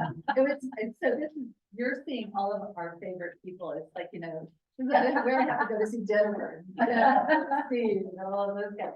But it made me smile when Steve said, you know, it's important that you take in all of this information and that people understand, and even working in this area. I don't understand. I was just telling people, I learned something on every new speaker. So Lisa Darling works for South Metropolitan District. Water Supply Authority, but Thank you. you're welcome. Well, I was really close. She worked for Aurora. She's been in water planning and water resources for quite some time. And, you know, I had mentioned that you might talk about the WISE project. Because I'm going to talk. We've been talking about regionalization, and this is one of these wonderful examples. And so Lisa, thank you so much for being here. Thank you so much for having me. So I don't, oh, thank you. Do y'all mind if I sit? Make myself comfortable. I don't know, she probably neglected to say, but you're looking at the recipient of the Aspinall Award, which is one of the highest water honors in our state, I would say in the West. And she was doing Nominated me. So yeah, I don't have very many of those successes, but we're so proud that she was recognized. So it's awesome. So again, my name is Lisa Darling. I'm the executive director of the South Metro Water Supply Authority and WISE Authority. I'm actually got two authorities, two separate boards. But I thought, you know, you've probably gotten a lot of information about water, right? Water rights. So we're just going to move really quickly through this first part. And then you just stop me. I saw that Amy was on the agenda before and it just said conversation, which is so perfect for Amy. So I want to have a little conversation. So and these folks are not shy. good. I'm glad to hear that because neither am I. But if I can't answer your question, I'll find someone who can. So we can just have some fun with this. Let's just go ahead. I'm just gonna, okay. I have a piece of candy, but it is in my car and it's been there for quite a long time. But, where did prior appropriation originally come from? Guess again. California. Ah, so you recognize them. Read the book. Ah. Yeah, I should have, like, I knew that there was a reason. So I didn't want to share during the book report. I was gonna say banned book, until I'm done. So it was from the mining, the gold mining in California, and you know, there I am, I sold all of my stuff, my little brownstone in New York, and I have my burro and my pans, and I go and set up a mining camp, you know, up in the Sierras. And then someone comes up behind me, after me, there I am doing my mining camps, and goes upstream from me. And suddenly I don't have the water to do what I need to do. And so, of course, there was fisticuffs ensued, and California adopted the prior appropriation, first in time and first in right. And similarly, I think it's coffin left hand, did I get that in the right direction? We had a case in the 1860s here in Colorado that was very similar, where there was a diversion, the diversion structure was taken out, there was allegations of people stealing water from one another. It ended up going to the Supreme Court, and I think in 1868, that's when Colorado actually constitutionally adopted prior appropriation. But I always like this because it's like the clue. Don't have that. Yeah, I said. Wait, he's a You know problem. what the picture's from? No. Charger of the Sierra Madre, right? Yeah, it's not. We don't need those stinking badges. I think that was from that movie, right? It's probably not very appropriate. I apologize, but that was from that movie. Okay, so you got the first in time and first in right. You've seen the, you know, whiskey is for drinking and water is for fighting. I'm sure like you've seen like a lot of these things. And you talked about the water court, how we adjudicate water here, right? And so you probably don't need those water terms. Okay, so what I'm going to do is I'm going to tell you a story about planning. And Steve, and I apologize that I just caught the tail end, Steve, but you know, you were talking a lot about your local area here. So I'm going to tell you a story about sort of, you know, a little further south. And as Jennifer mentioned, I did work for the city of Aurora for about 20 years. And so, but I just find this story fascinating. So in the 1800s, a guy named Fletcher came, and this was just the beginning of neighborhood development. And, you know, I know that you're all interested in sort of the economics of developing a community, a vibrant community. So Fletcher came along and he decided that he was going to start a community on the east side of Denver. So he proceeded to, you know, start to do roads and develop homes, and then people were moving in there. And the story is, so I'm not entirely sure this is true, but we'll wax eloquent for a little bit. Supposedly he collected money to develop a water system, a water and wastewater system. Something went awry and he left in the middle of the night. And that's when they changed their name to Aurora, which I actually think is really interesting. And when somebody told me, you know, I said that, and somebody took me aside at one of those presentations and said, you know, he ended up like going to Blackhawk or Central City and ended up being a very famous, successful businessman. So I should probably go to Wikipedia, where everybody goes, and find out a little bit more about Fletcher. So they were incorporated. What happened with the water system, though, is Aurora at the time decided, they went to Denver and they said, we would like you to serve us, dear brethren. And Denver said, oh, that's great. Yes, we'll serve you both water and wastewater. So Aurora felt like, okay, you know, that's a pretty substantial give. And they thought that they were all set. But what happened in 1954? So a couple of things. There's two things that happened in addition to this blue line. I'll tell you what the blue line was. But the first was the drought. There was a drought.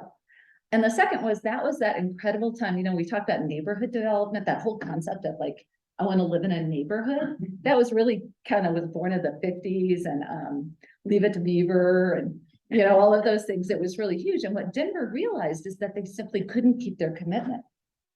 So what they did, this is actually in I think it's in either, call it the History Museum or in the archives at 1313 Sherman, but they actually had a map and they drew a blue line and a brown lines for the wastewater. And they said, outside of this line, we won't serve you.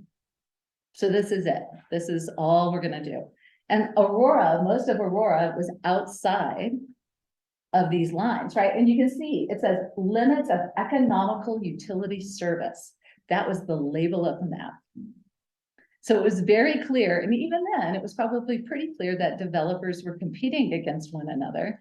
And maybe that was a little bit of part of the decision, was that, Aurora was trying to establish its own city right next to it. And so this was the limitation. So Aurora had to, and Aurora's a new, relatively speaking, is a relatively new city, and also very junior in terms of how they develop their water rights, right?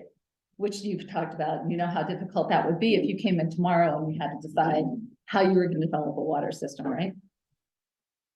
So the council, the city council at that time, I think just showed incredible foresight. They said three things. They said you should develop it in multiple basins, because even then they had an understanding that there was a climate variability between the water basins in Colorado, which of course is much more pronounced now, but they had an understanding of that. Then they said supply should be renewable, only use the non-tributary groundwater for drought supply. Have you talked a little bit about the non-tributary groundwater and the different types of groundwater? Because that's part of the leader story. So we'll get there in a second. And the last thing is the system should be able to withstand a design drought. And the design drought was what they were calling the drought of the 50s. So they said, okay, we just went through this really horrible time. You have to make sure that whatever you do, it would sustain through a drought that we had just experienced. And everything went great until this is my musical accompaniment. 2002? 2002, yes, David, that very good. Sorry, there's some pretty pictures. Aurora built Homestay with Colorado Springs Utility. I love this comic because it makes City of Aurora look like it's like the entire corner of the state. But they ended up developing 25% of the Colorado, 25% in the Arkansas, and 50% in the Platte. So they fulfilled that directive as well, right? And this is actually an exhibit to a court case, and you always have to show need, that you have future demand when you go into court to change a water rate. She probably talked a little bit about, and this was actually an exhibit that showed on a timeline. So basically, this is where their utility started. Their utility is like my age, right? I was born in 61. So, this is how much they did. And if you look at Aurora now, that's pretty impressive. Okay, so now, cue the music.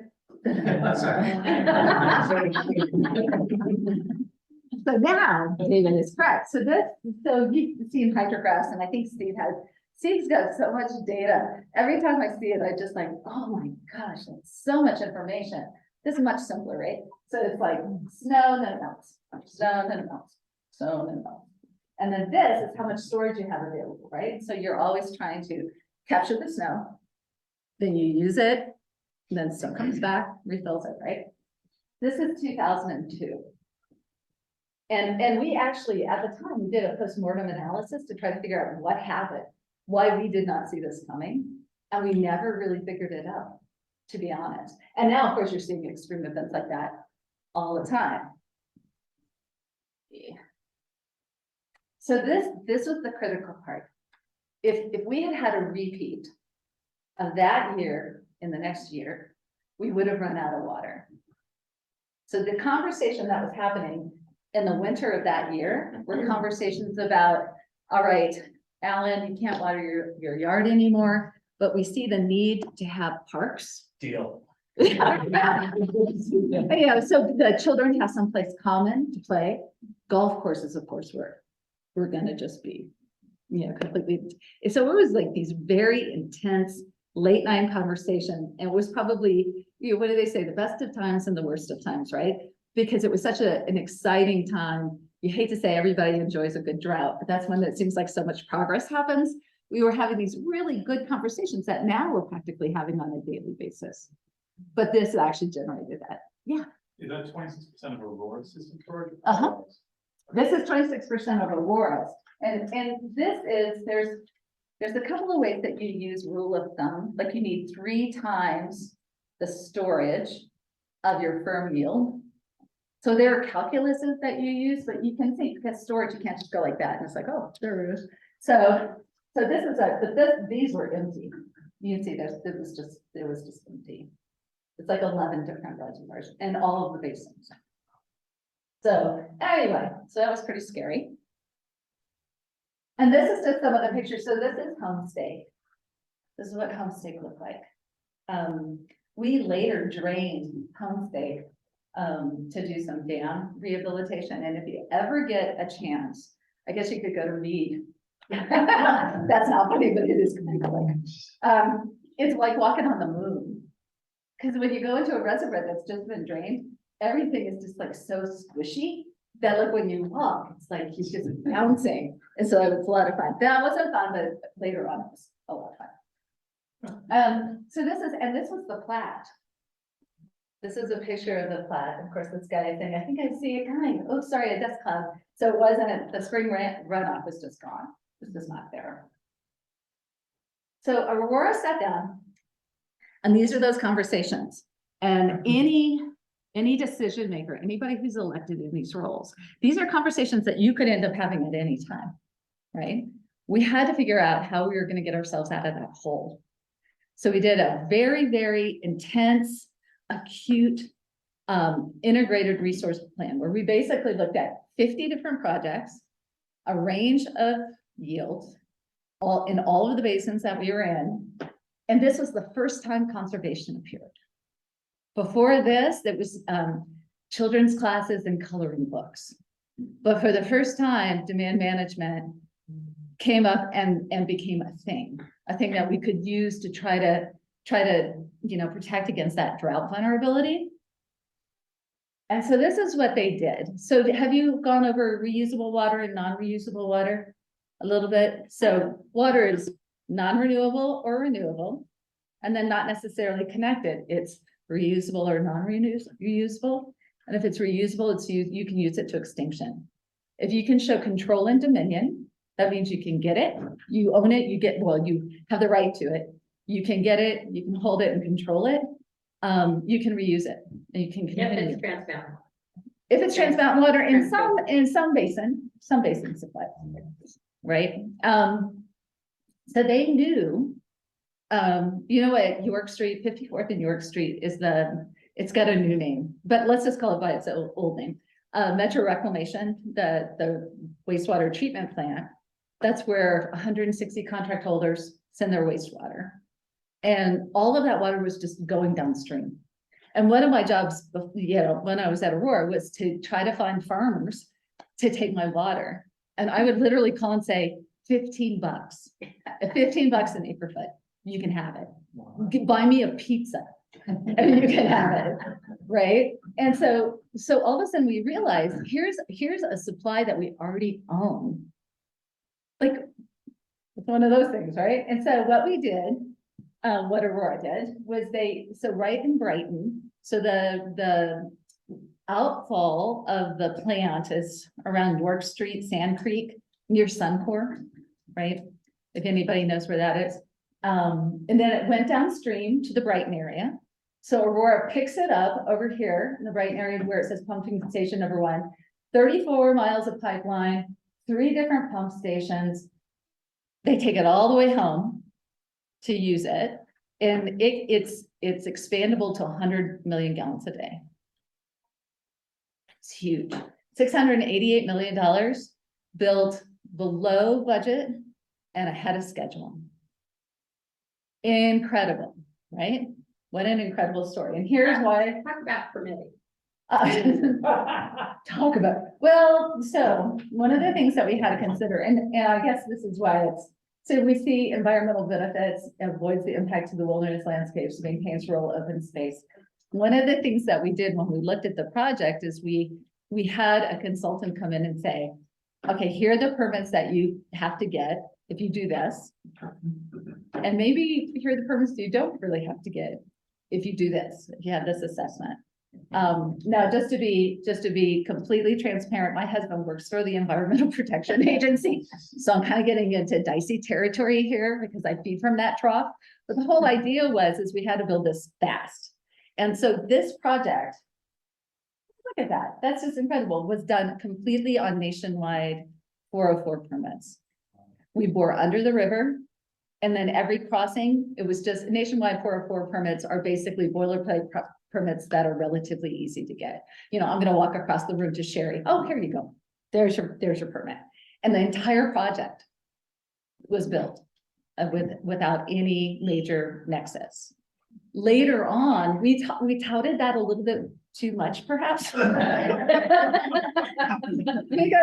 ever since then, we've had that, well, they have, and I don't know if they still have, had a little bit of a tense relationship with the Corps of Engineers, because we were basically going around and going, and look what we did.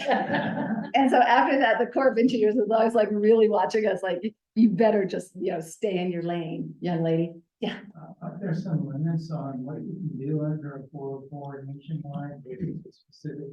There absolutely is, and we designed this, so we never hit anything that needed that level of depth. So there was no, you know, EIS, there was no, you know, I think that we had, you know, we might have done a couple of environmental assessments along the way. We steered clear of eagles' nests. We did mostly ditch crossings, which are generally just all any, you know, so it's like one of those things where you're like, oh, I'm so proud, but let's not talk about that anymore. So again, a responsible use of resources. We already own the water. River water quality benefits. There was a part that I probably skipped. Alluvial wells tend to have a filtration element to it. So the water, the initial water is pulled off the river downstream of the wastewater treatment plant. So this is considered a reuse project, but it's not direct reuse. And then the alluvial wells actually take out about 90% of the contaminants. Yeah. What's the shading for where it says City of Aurora? Does that look like it's east of Denver International Airport? You know, if you look at Pina, so Pina is like this here. I think that's Pina right there. Aurora now, I think, is on both sides. So this was probably accurate back then. I mean, it's further right, is that? Well, This is all over. north is to the left. Yeah, this is. It's rotated 90 It's, degrees. yeah, and I will tell you a funny story. That's so funny that you say that, because at the time, the mayor of this city insisted that North always had to be that way. And so every single solitary schematic has got that, and it throws people off all the time. They're like, well, now wait a second, that's not where the city is. And you still go like, Yeah, so it was really funny, because that's why all of these things are like that. yeah, I don't think it's too common. Yeah. There were two things that always just made me laugh. One was the mayor's insistence that all maps had to have. Why? It was just the thing that and this was also back in the day. This makes it sound like we're 108. You know, back in the day, color copies were so expensive. So we always made sure that the utility director had the one color copy, and he was colorblind.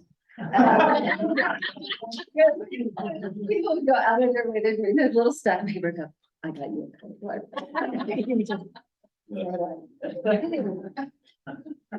Yeah, so sorry. That is, so there's alluvial wells and something called, there's a recharge system, ARR, aquifer recharge and recovery, which was meant to take even additional polishing it before it hit the pipeline.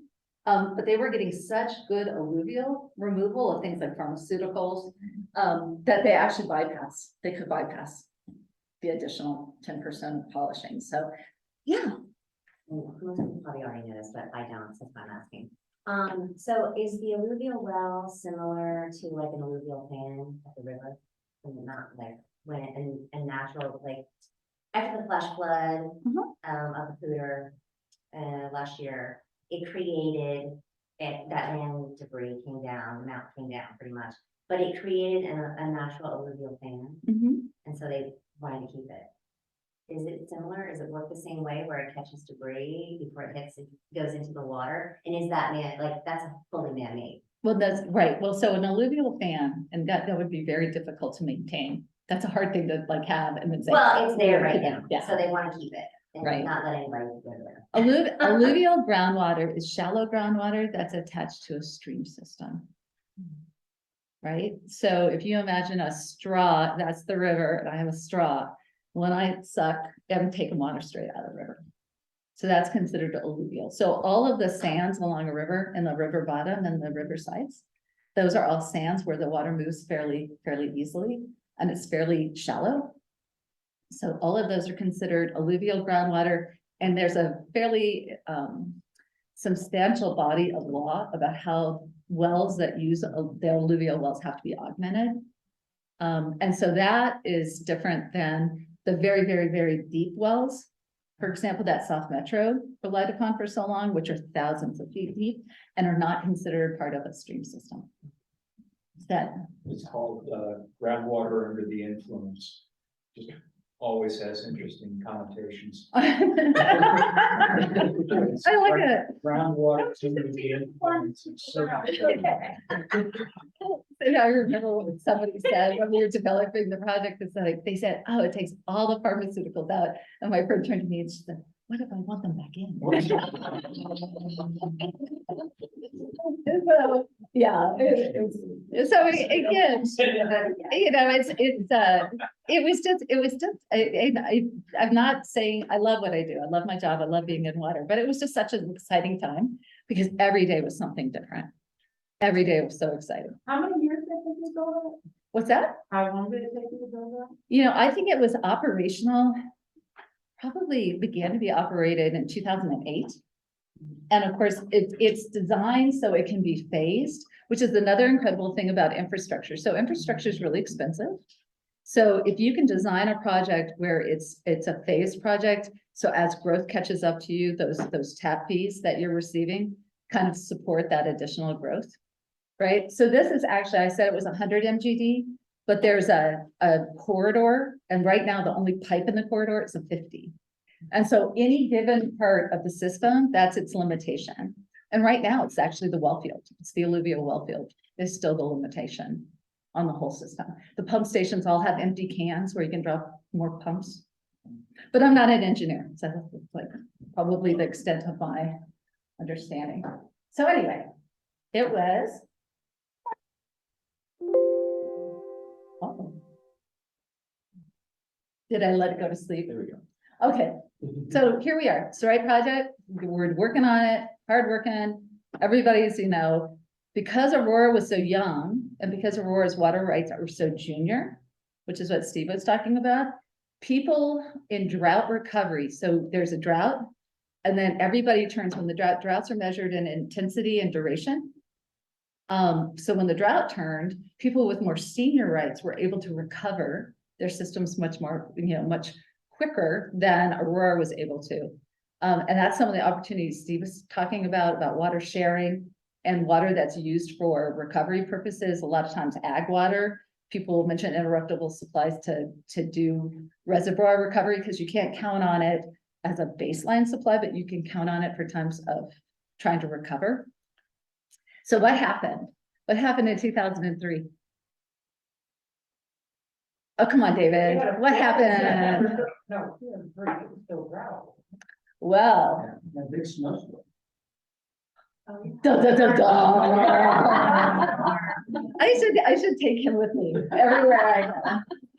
So I should probably tell you that. So that's me, but this was 20 years ago. So this is 20 years next March. This was the St. Patrick's Day snowstorm in 2003, which is what, so it was the intensity, but it didn't have the duration.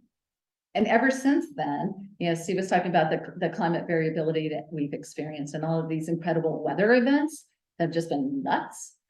You know, that's ever since then, that's when we started to see, it seems like that's when we started to see a lot of that. She lived, I actually didn't bury her alive. She's a college grad now, she's taller than I am. So anyway, so this is what turned the corner for Aurora. Now, so what's the biggest problem Aurora has now? Other than that, I was working for them and I was killing small children in the snow. What happens if you build a $700 million plant, project, and then all of a sudden, and you're building it because you're vulnerable to drought, then all of a sudden there's not a drought. All right, so let's put a pin in that. And let's talk a little bit about South Metro, okay? So South Metro, it's actually 14 members. I should have fixed this. And it's actually, over 500,000 people will be served by 2050, 80% of Douglas County, 10% of Arapahoe County. So it's a special district, it's an umbrella organization. So our organizations, there's Castle Rock, Parker, Centennial, Highlands Ranch, Dominion, if you've heard of Sterling Ranch, Rangeview, which is on the east side in Arapahoe County. So those are the members that joined the Water Supply Authority. So here was the issue. Has everybody heard of Two Forks? Yeah. Right, and Two Forks is meant to be that huge, I almost said that word, huge, big reservoir over by Deckers. In fact, I think it inundated Deckers. If the plan, it was going to take Deckers out.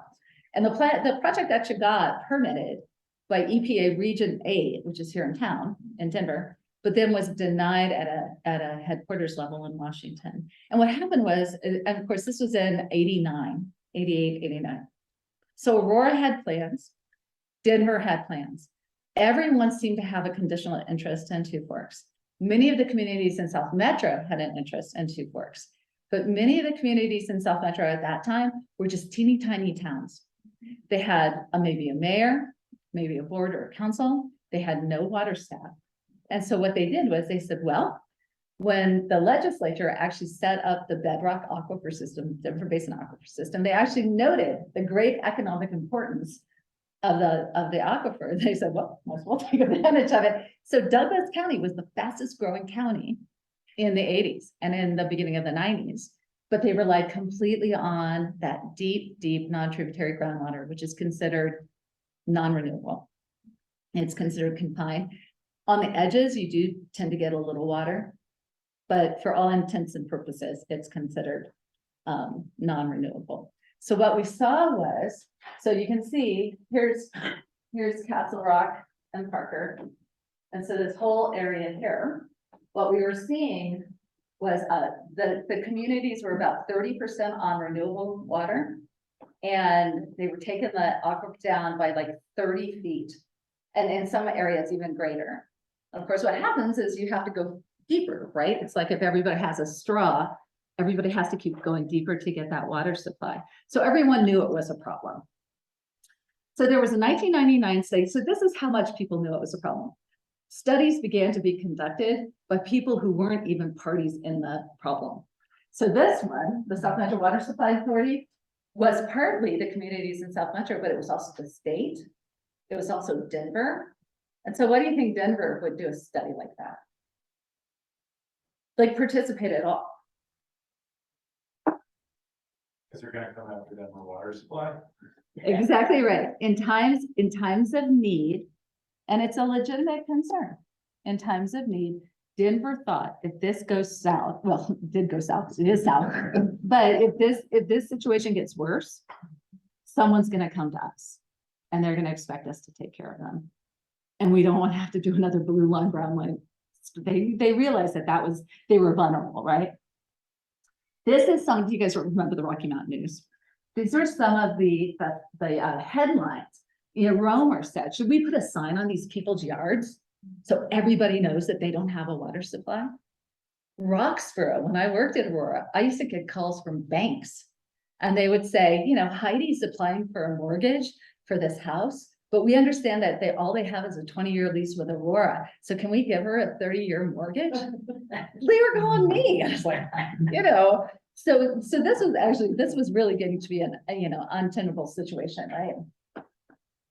So that's when right after the drought, right after that study, that 2003 study, that's when they formed the authority. So the authority is not even quite 20 years old, but they realized partnerships, the relationships between the communities, sharing costs, the investments, and then if they shared in conservation and reuse efforts, it would be better for all of them. So that's kind of the purpose of why my authority was formed. Yeah. So your big picture point is that Twin Forks kind of led to the authority happening 14 years later. So it's very interesting, and I think, and I'm mindful of time, so I don't want to keep you and take you completely off topic.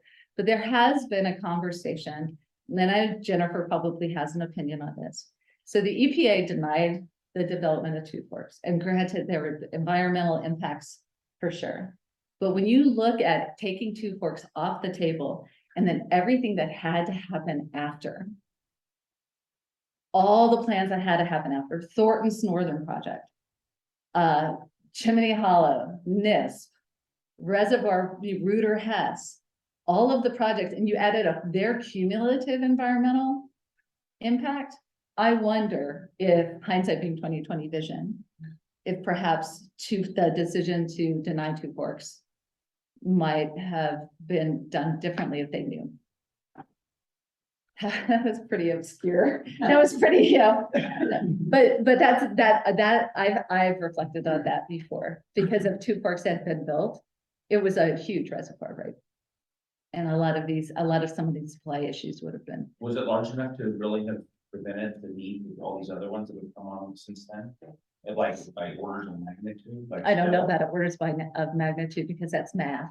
I mean, would it have been like twice as much, just about right? You mean like if you added up like Yeah. the acre feet? Yeah. I don't really know because I can't recall how big it was, but it was large. You make a good point with that, is that now you've sort of sprawled out and created all these little mini projects, just.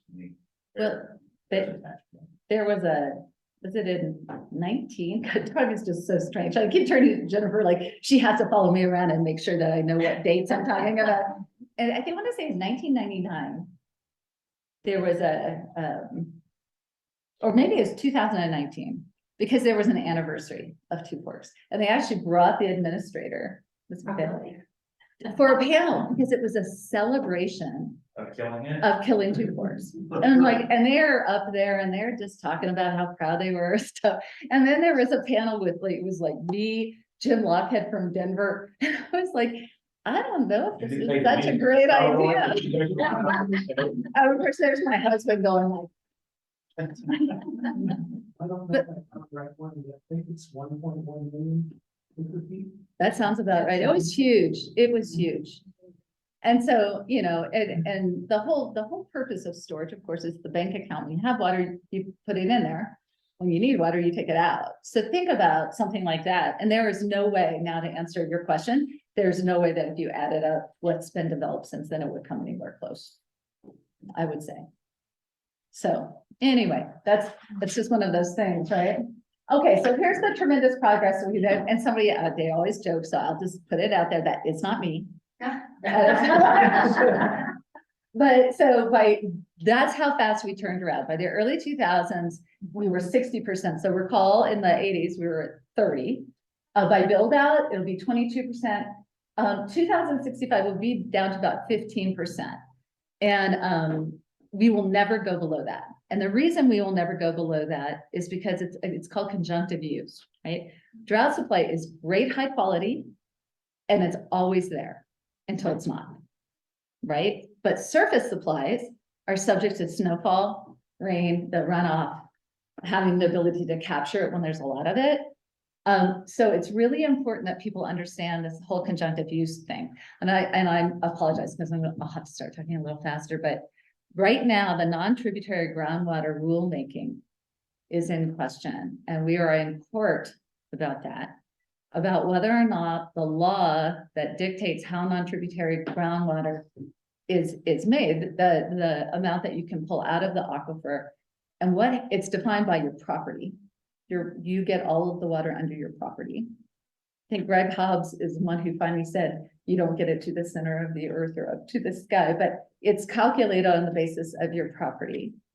And we're now in a court case where the state is saying there was a total allowed withdrawal that was presumed to be in all of your permits and your decrees. We thought, and it was funny because I was talking to one of them, they said, we thought everybody agreed with this. But in 100 years, or at that 100-year amount, you're capped. And those walls go away. The other side is arguing that the actual calculus was just an average annual. There was no guarantee about what you can see under the water, under the land. And that when it was done, it was done. So you could get 40 years, you could get 60 years. You might get 100 if you're lucky, you might get 120. If you want to keep paying to go deeper, it's your property and you're going deeper.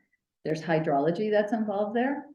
And that's actually probably gonna go to the Supreme Court and won't be decided until the beginning of like probably 25, I guess at the earliest. But you can imagine, so let's just put that out there, you can imagine what will happen if even the minimal use of non-tributary groundwater ceases. So, I'm gonna cut off questions because I really want her to get to the why. oh, okay, I'm sorry, I will get to it.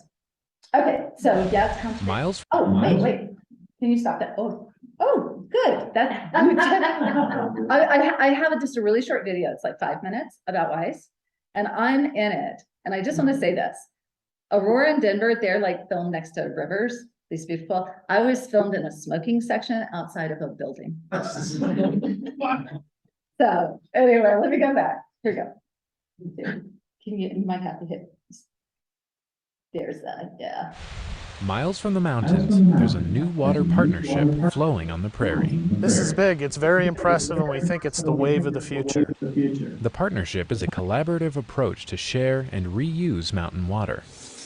You take a shower, that water runs down the drain. Where does it go? It goes to water treatment and put back into the South Platte River where it can be recaptured and reused. The innovative water plan is called WISE. WISE stands for Water, Infrastructure, and Supply Efficiency. It's a creative way of making more efficient use of existing water supplies and infrastructure. WISE is a regional partnership between Denver Water, Aurora Water, and 10 utilities from the South Metro Water Supply Authority in Arapahoe and Douglas counties. Here's how WISE works. Denver and Aurora Water use rivers and streams to bring water down from the mountains. After customers use the water in their homes, it goes to a wastewater treatment facility, but the water doesn't meet drinking water standards yet. The treated water goes back into the South Platte River and flows downstream from Denver. Water heads north on the South Platte toward Brighton, where it's recaptured and filtered naturally at the Prairie Waters Complex owned by Aurora Water. The water gets turned around and pumped through a pipeline 34 miles to the Binney Water Purification Facility next to Aurora Reservoir. The water that we're providing is highly treated, meets or exceeds all drinking water standards. It's the highest quality water we can provide. Drinking water leaves the Binney plant and flows to homes and businesses in the WISE service area. We can do this water loop basically forever and keep bringing it back through the system until it's finally used to exhaustion. Aurora Water built the Prairie Waters system in response to the drought of 2002 and to meet water demand for the city's growing population. The WISE agreement lets Denver Water share Prairie Waters pipes and treatment facilities. Denver Water and Aurora Water have water rights that can be used over and over again. It's called reusable water. Denver has rights to this reusable water, but has no way to get it back up into the Denver metro area. Through the use of WISE infrastructure, Denver Water now has access to a new water supply that it can use during times of drought. During non-drought years, Denver and Aurora Water occasionally have reusable water available to sell to South Metro WISE members. Those utilities have relied heavily on drilling rigs to tap into an underground aquifer. But with rapid growth in the region, water in the aquifer is drying up. This water sharing agreement actually gives tremendous value to our South Metro members in the WISE partnership. As a goal, we had to move towards sustainable water resources, and WISE meets that challenge head on and takes us a long way towards a sustainable water future. WISE benefits Aurora Water by helping offset the costs of its Prairie Waters system.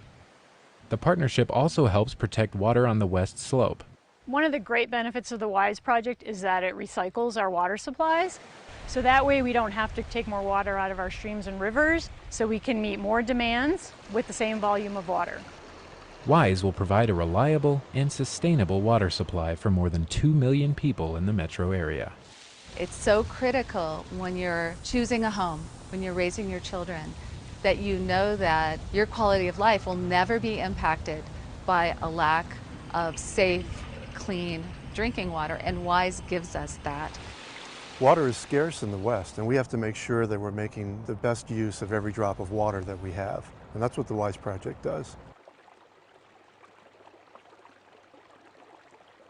So A couple of things really quickly, because I am mindful of your time and I know that you want to finish. So what the whole idea was, we formed to pursue renewable water resources.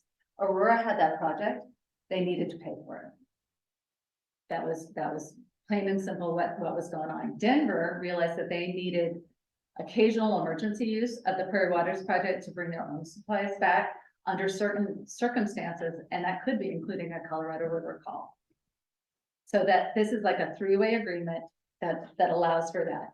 And I was the only woman in the room when they were picking the name. They said, "Oh, we should water infrastructure and supply efficiency." And I said, "I'm pretty sure that's women in science and engineering." And they had, and that's copyrighted. And they were like, "Yeah." So anyway, that's how it's compromised. So that's the important part. And I feel badly because I've talked so long. We're continuing to pursue renewable water resources. And there's a project that I just wanted to tell you, you may hear more about, and it's called SPROG. This is the South Platte Regional Opportunity Water Group. And that is meant, you know, the loop that Dave pointed out, we can do this loop over and over and over again. Just draw a bigger loop that encompasses a greater area, heads north around the Horn, goes towards the state line. So that project, that there's a group of stakeholders who have gathered together, believe that is something worth pursuing. And so we are in the process of hiring a program manager who will be contacting communities in the northern Colorado area to find out if there's any interest in joining in the conversation. We realize water projects are really expensive, but we also realize that maybe NIST doesn't quite get everybody there. And there may be a need for more water supplies. And Jim said that you guys asked him so many questions, so many good questions. He wasn't able to mention that Jim and the Lower South Platte Water Cooperative or Conservancy District, I'm sorry, not the co-op, and Parker Water, one of the members, has actually joined together on a project called the Platte Valley Water Partnership, which is a very innovative renewable water supply project that actually benefits both municipal water users, agricultural interests and producers, and environmental interests. And it's just a very innovative project. And Jim, I don't know if you want to say. No, and I was gonna get into that just a little bit, but I'm also part of SPROG. So like this Platte Valley Water Partnership kind of arose out of conversations from the SPROG. So Lisa and I are on the SPROG group along with Denver Water, Aurora Water, Left Hand and St. Vrain, well, they're not on it, Northern Water. So there's several of us that have been talking about this for years, 8, 10 years. Right. About doing a project, and it's like a big WISE project. Yeah, see, yeah, so it's just the loops just get bigger, but it's just that whole idea of recycling. And so if you are in your communities or your governing body, your water provider, there's any interest in hearing more about this project, there are a lot of people who would probably enjoy talking to you about it, as well as helping you figure out some things. Yes, Mr. Yon. It's just not water reuse, it's tapping into water that's going out of our state that is not obligated to the compact in Nebraska too. So those are. It's Free River, that's the water that leaves the state, right?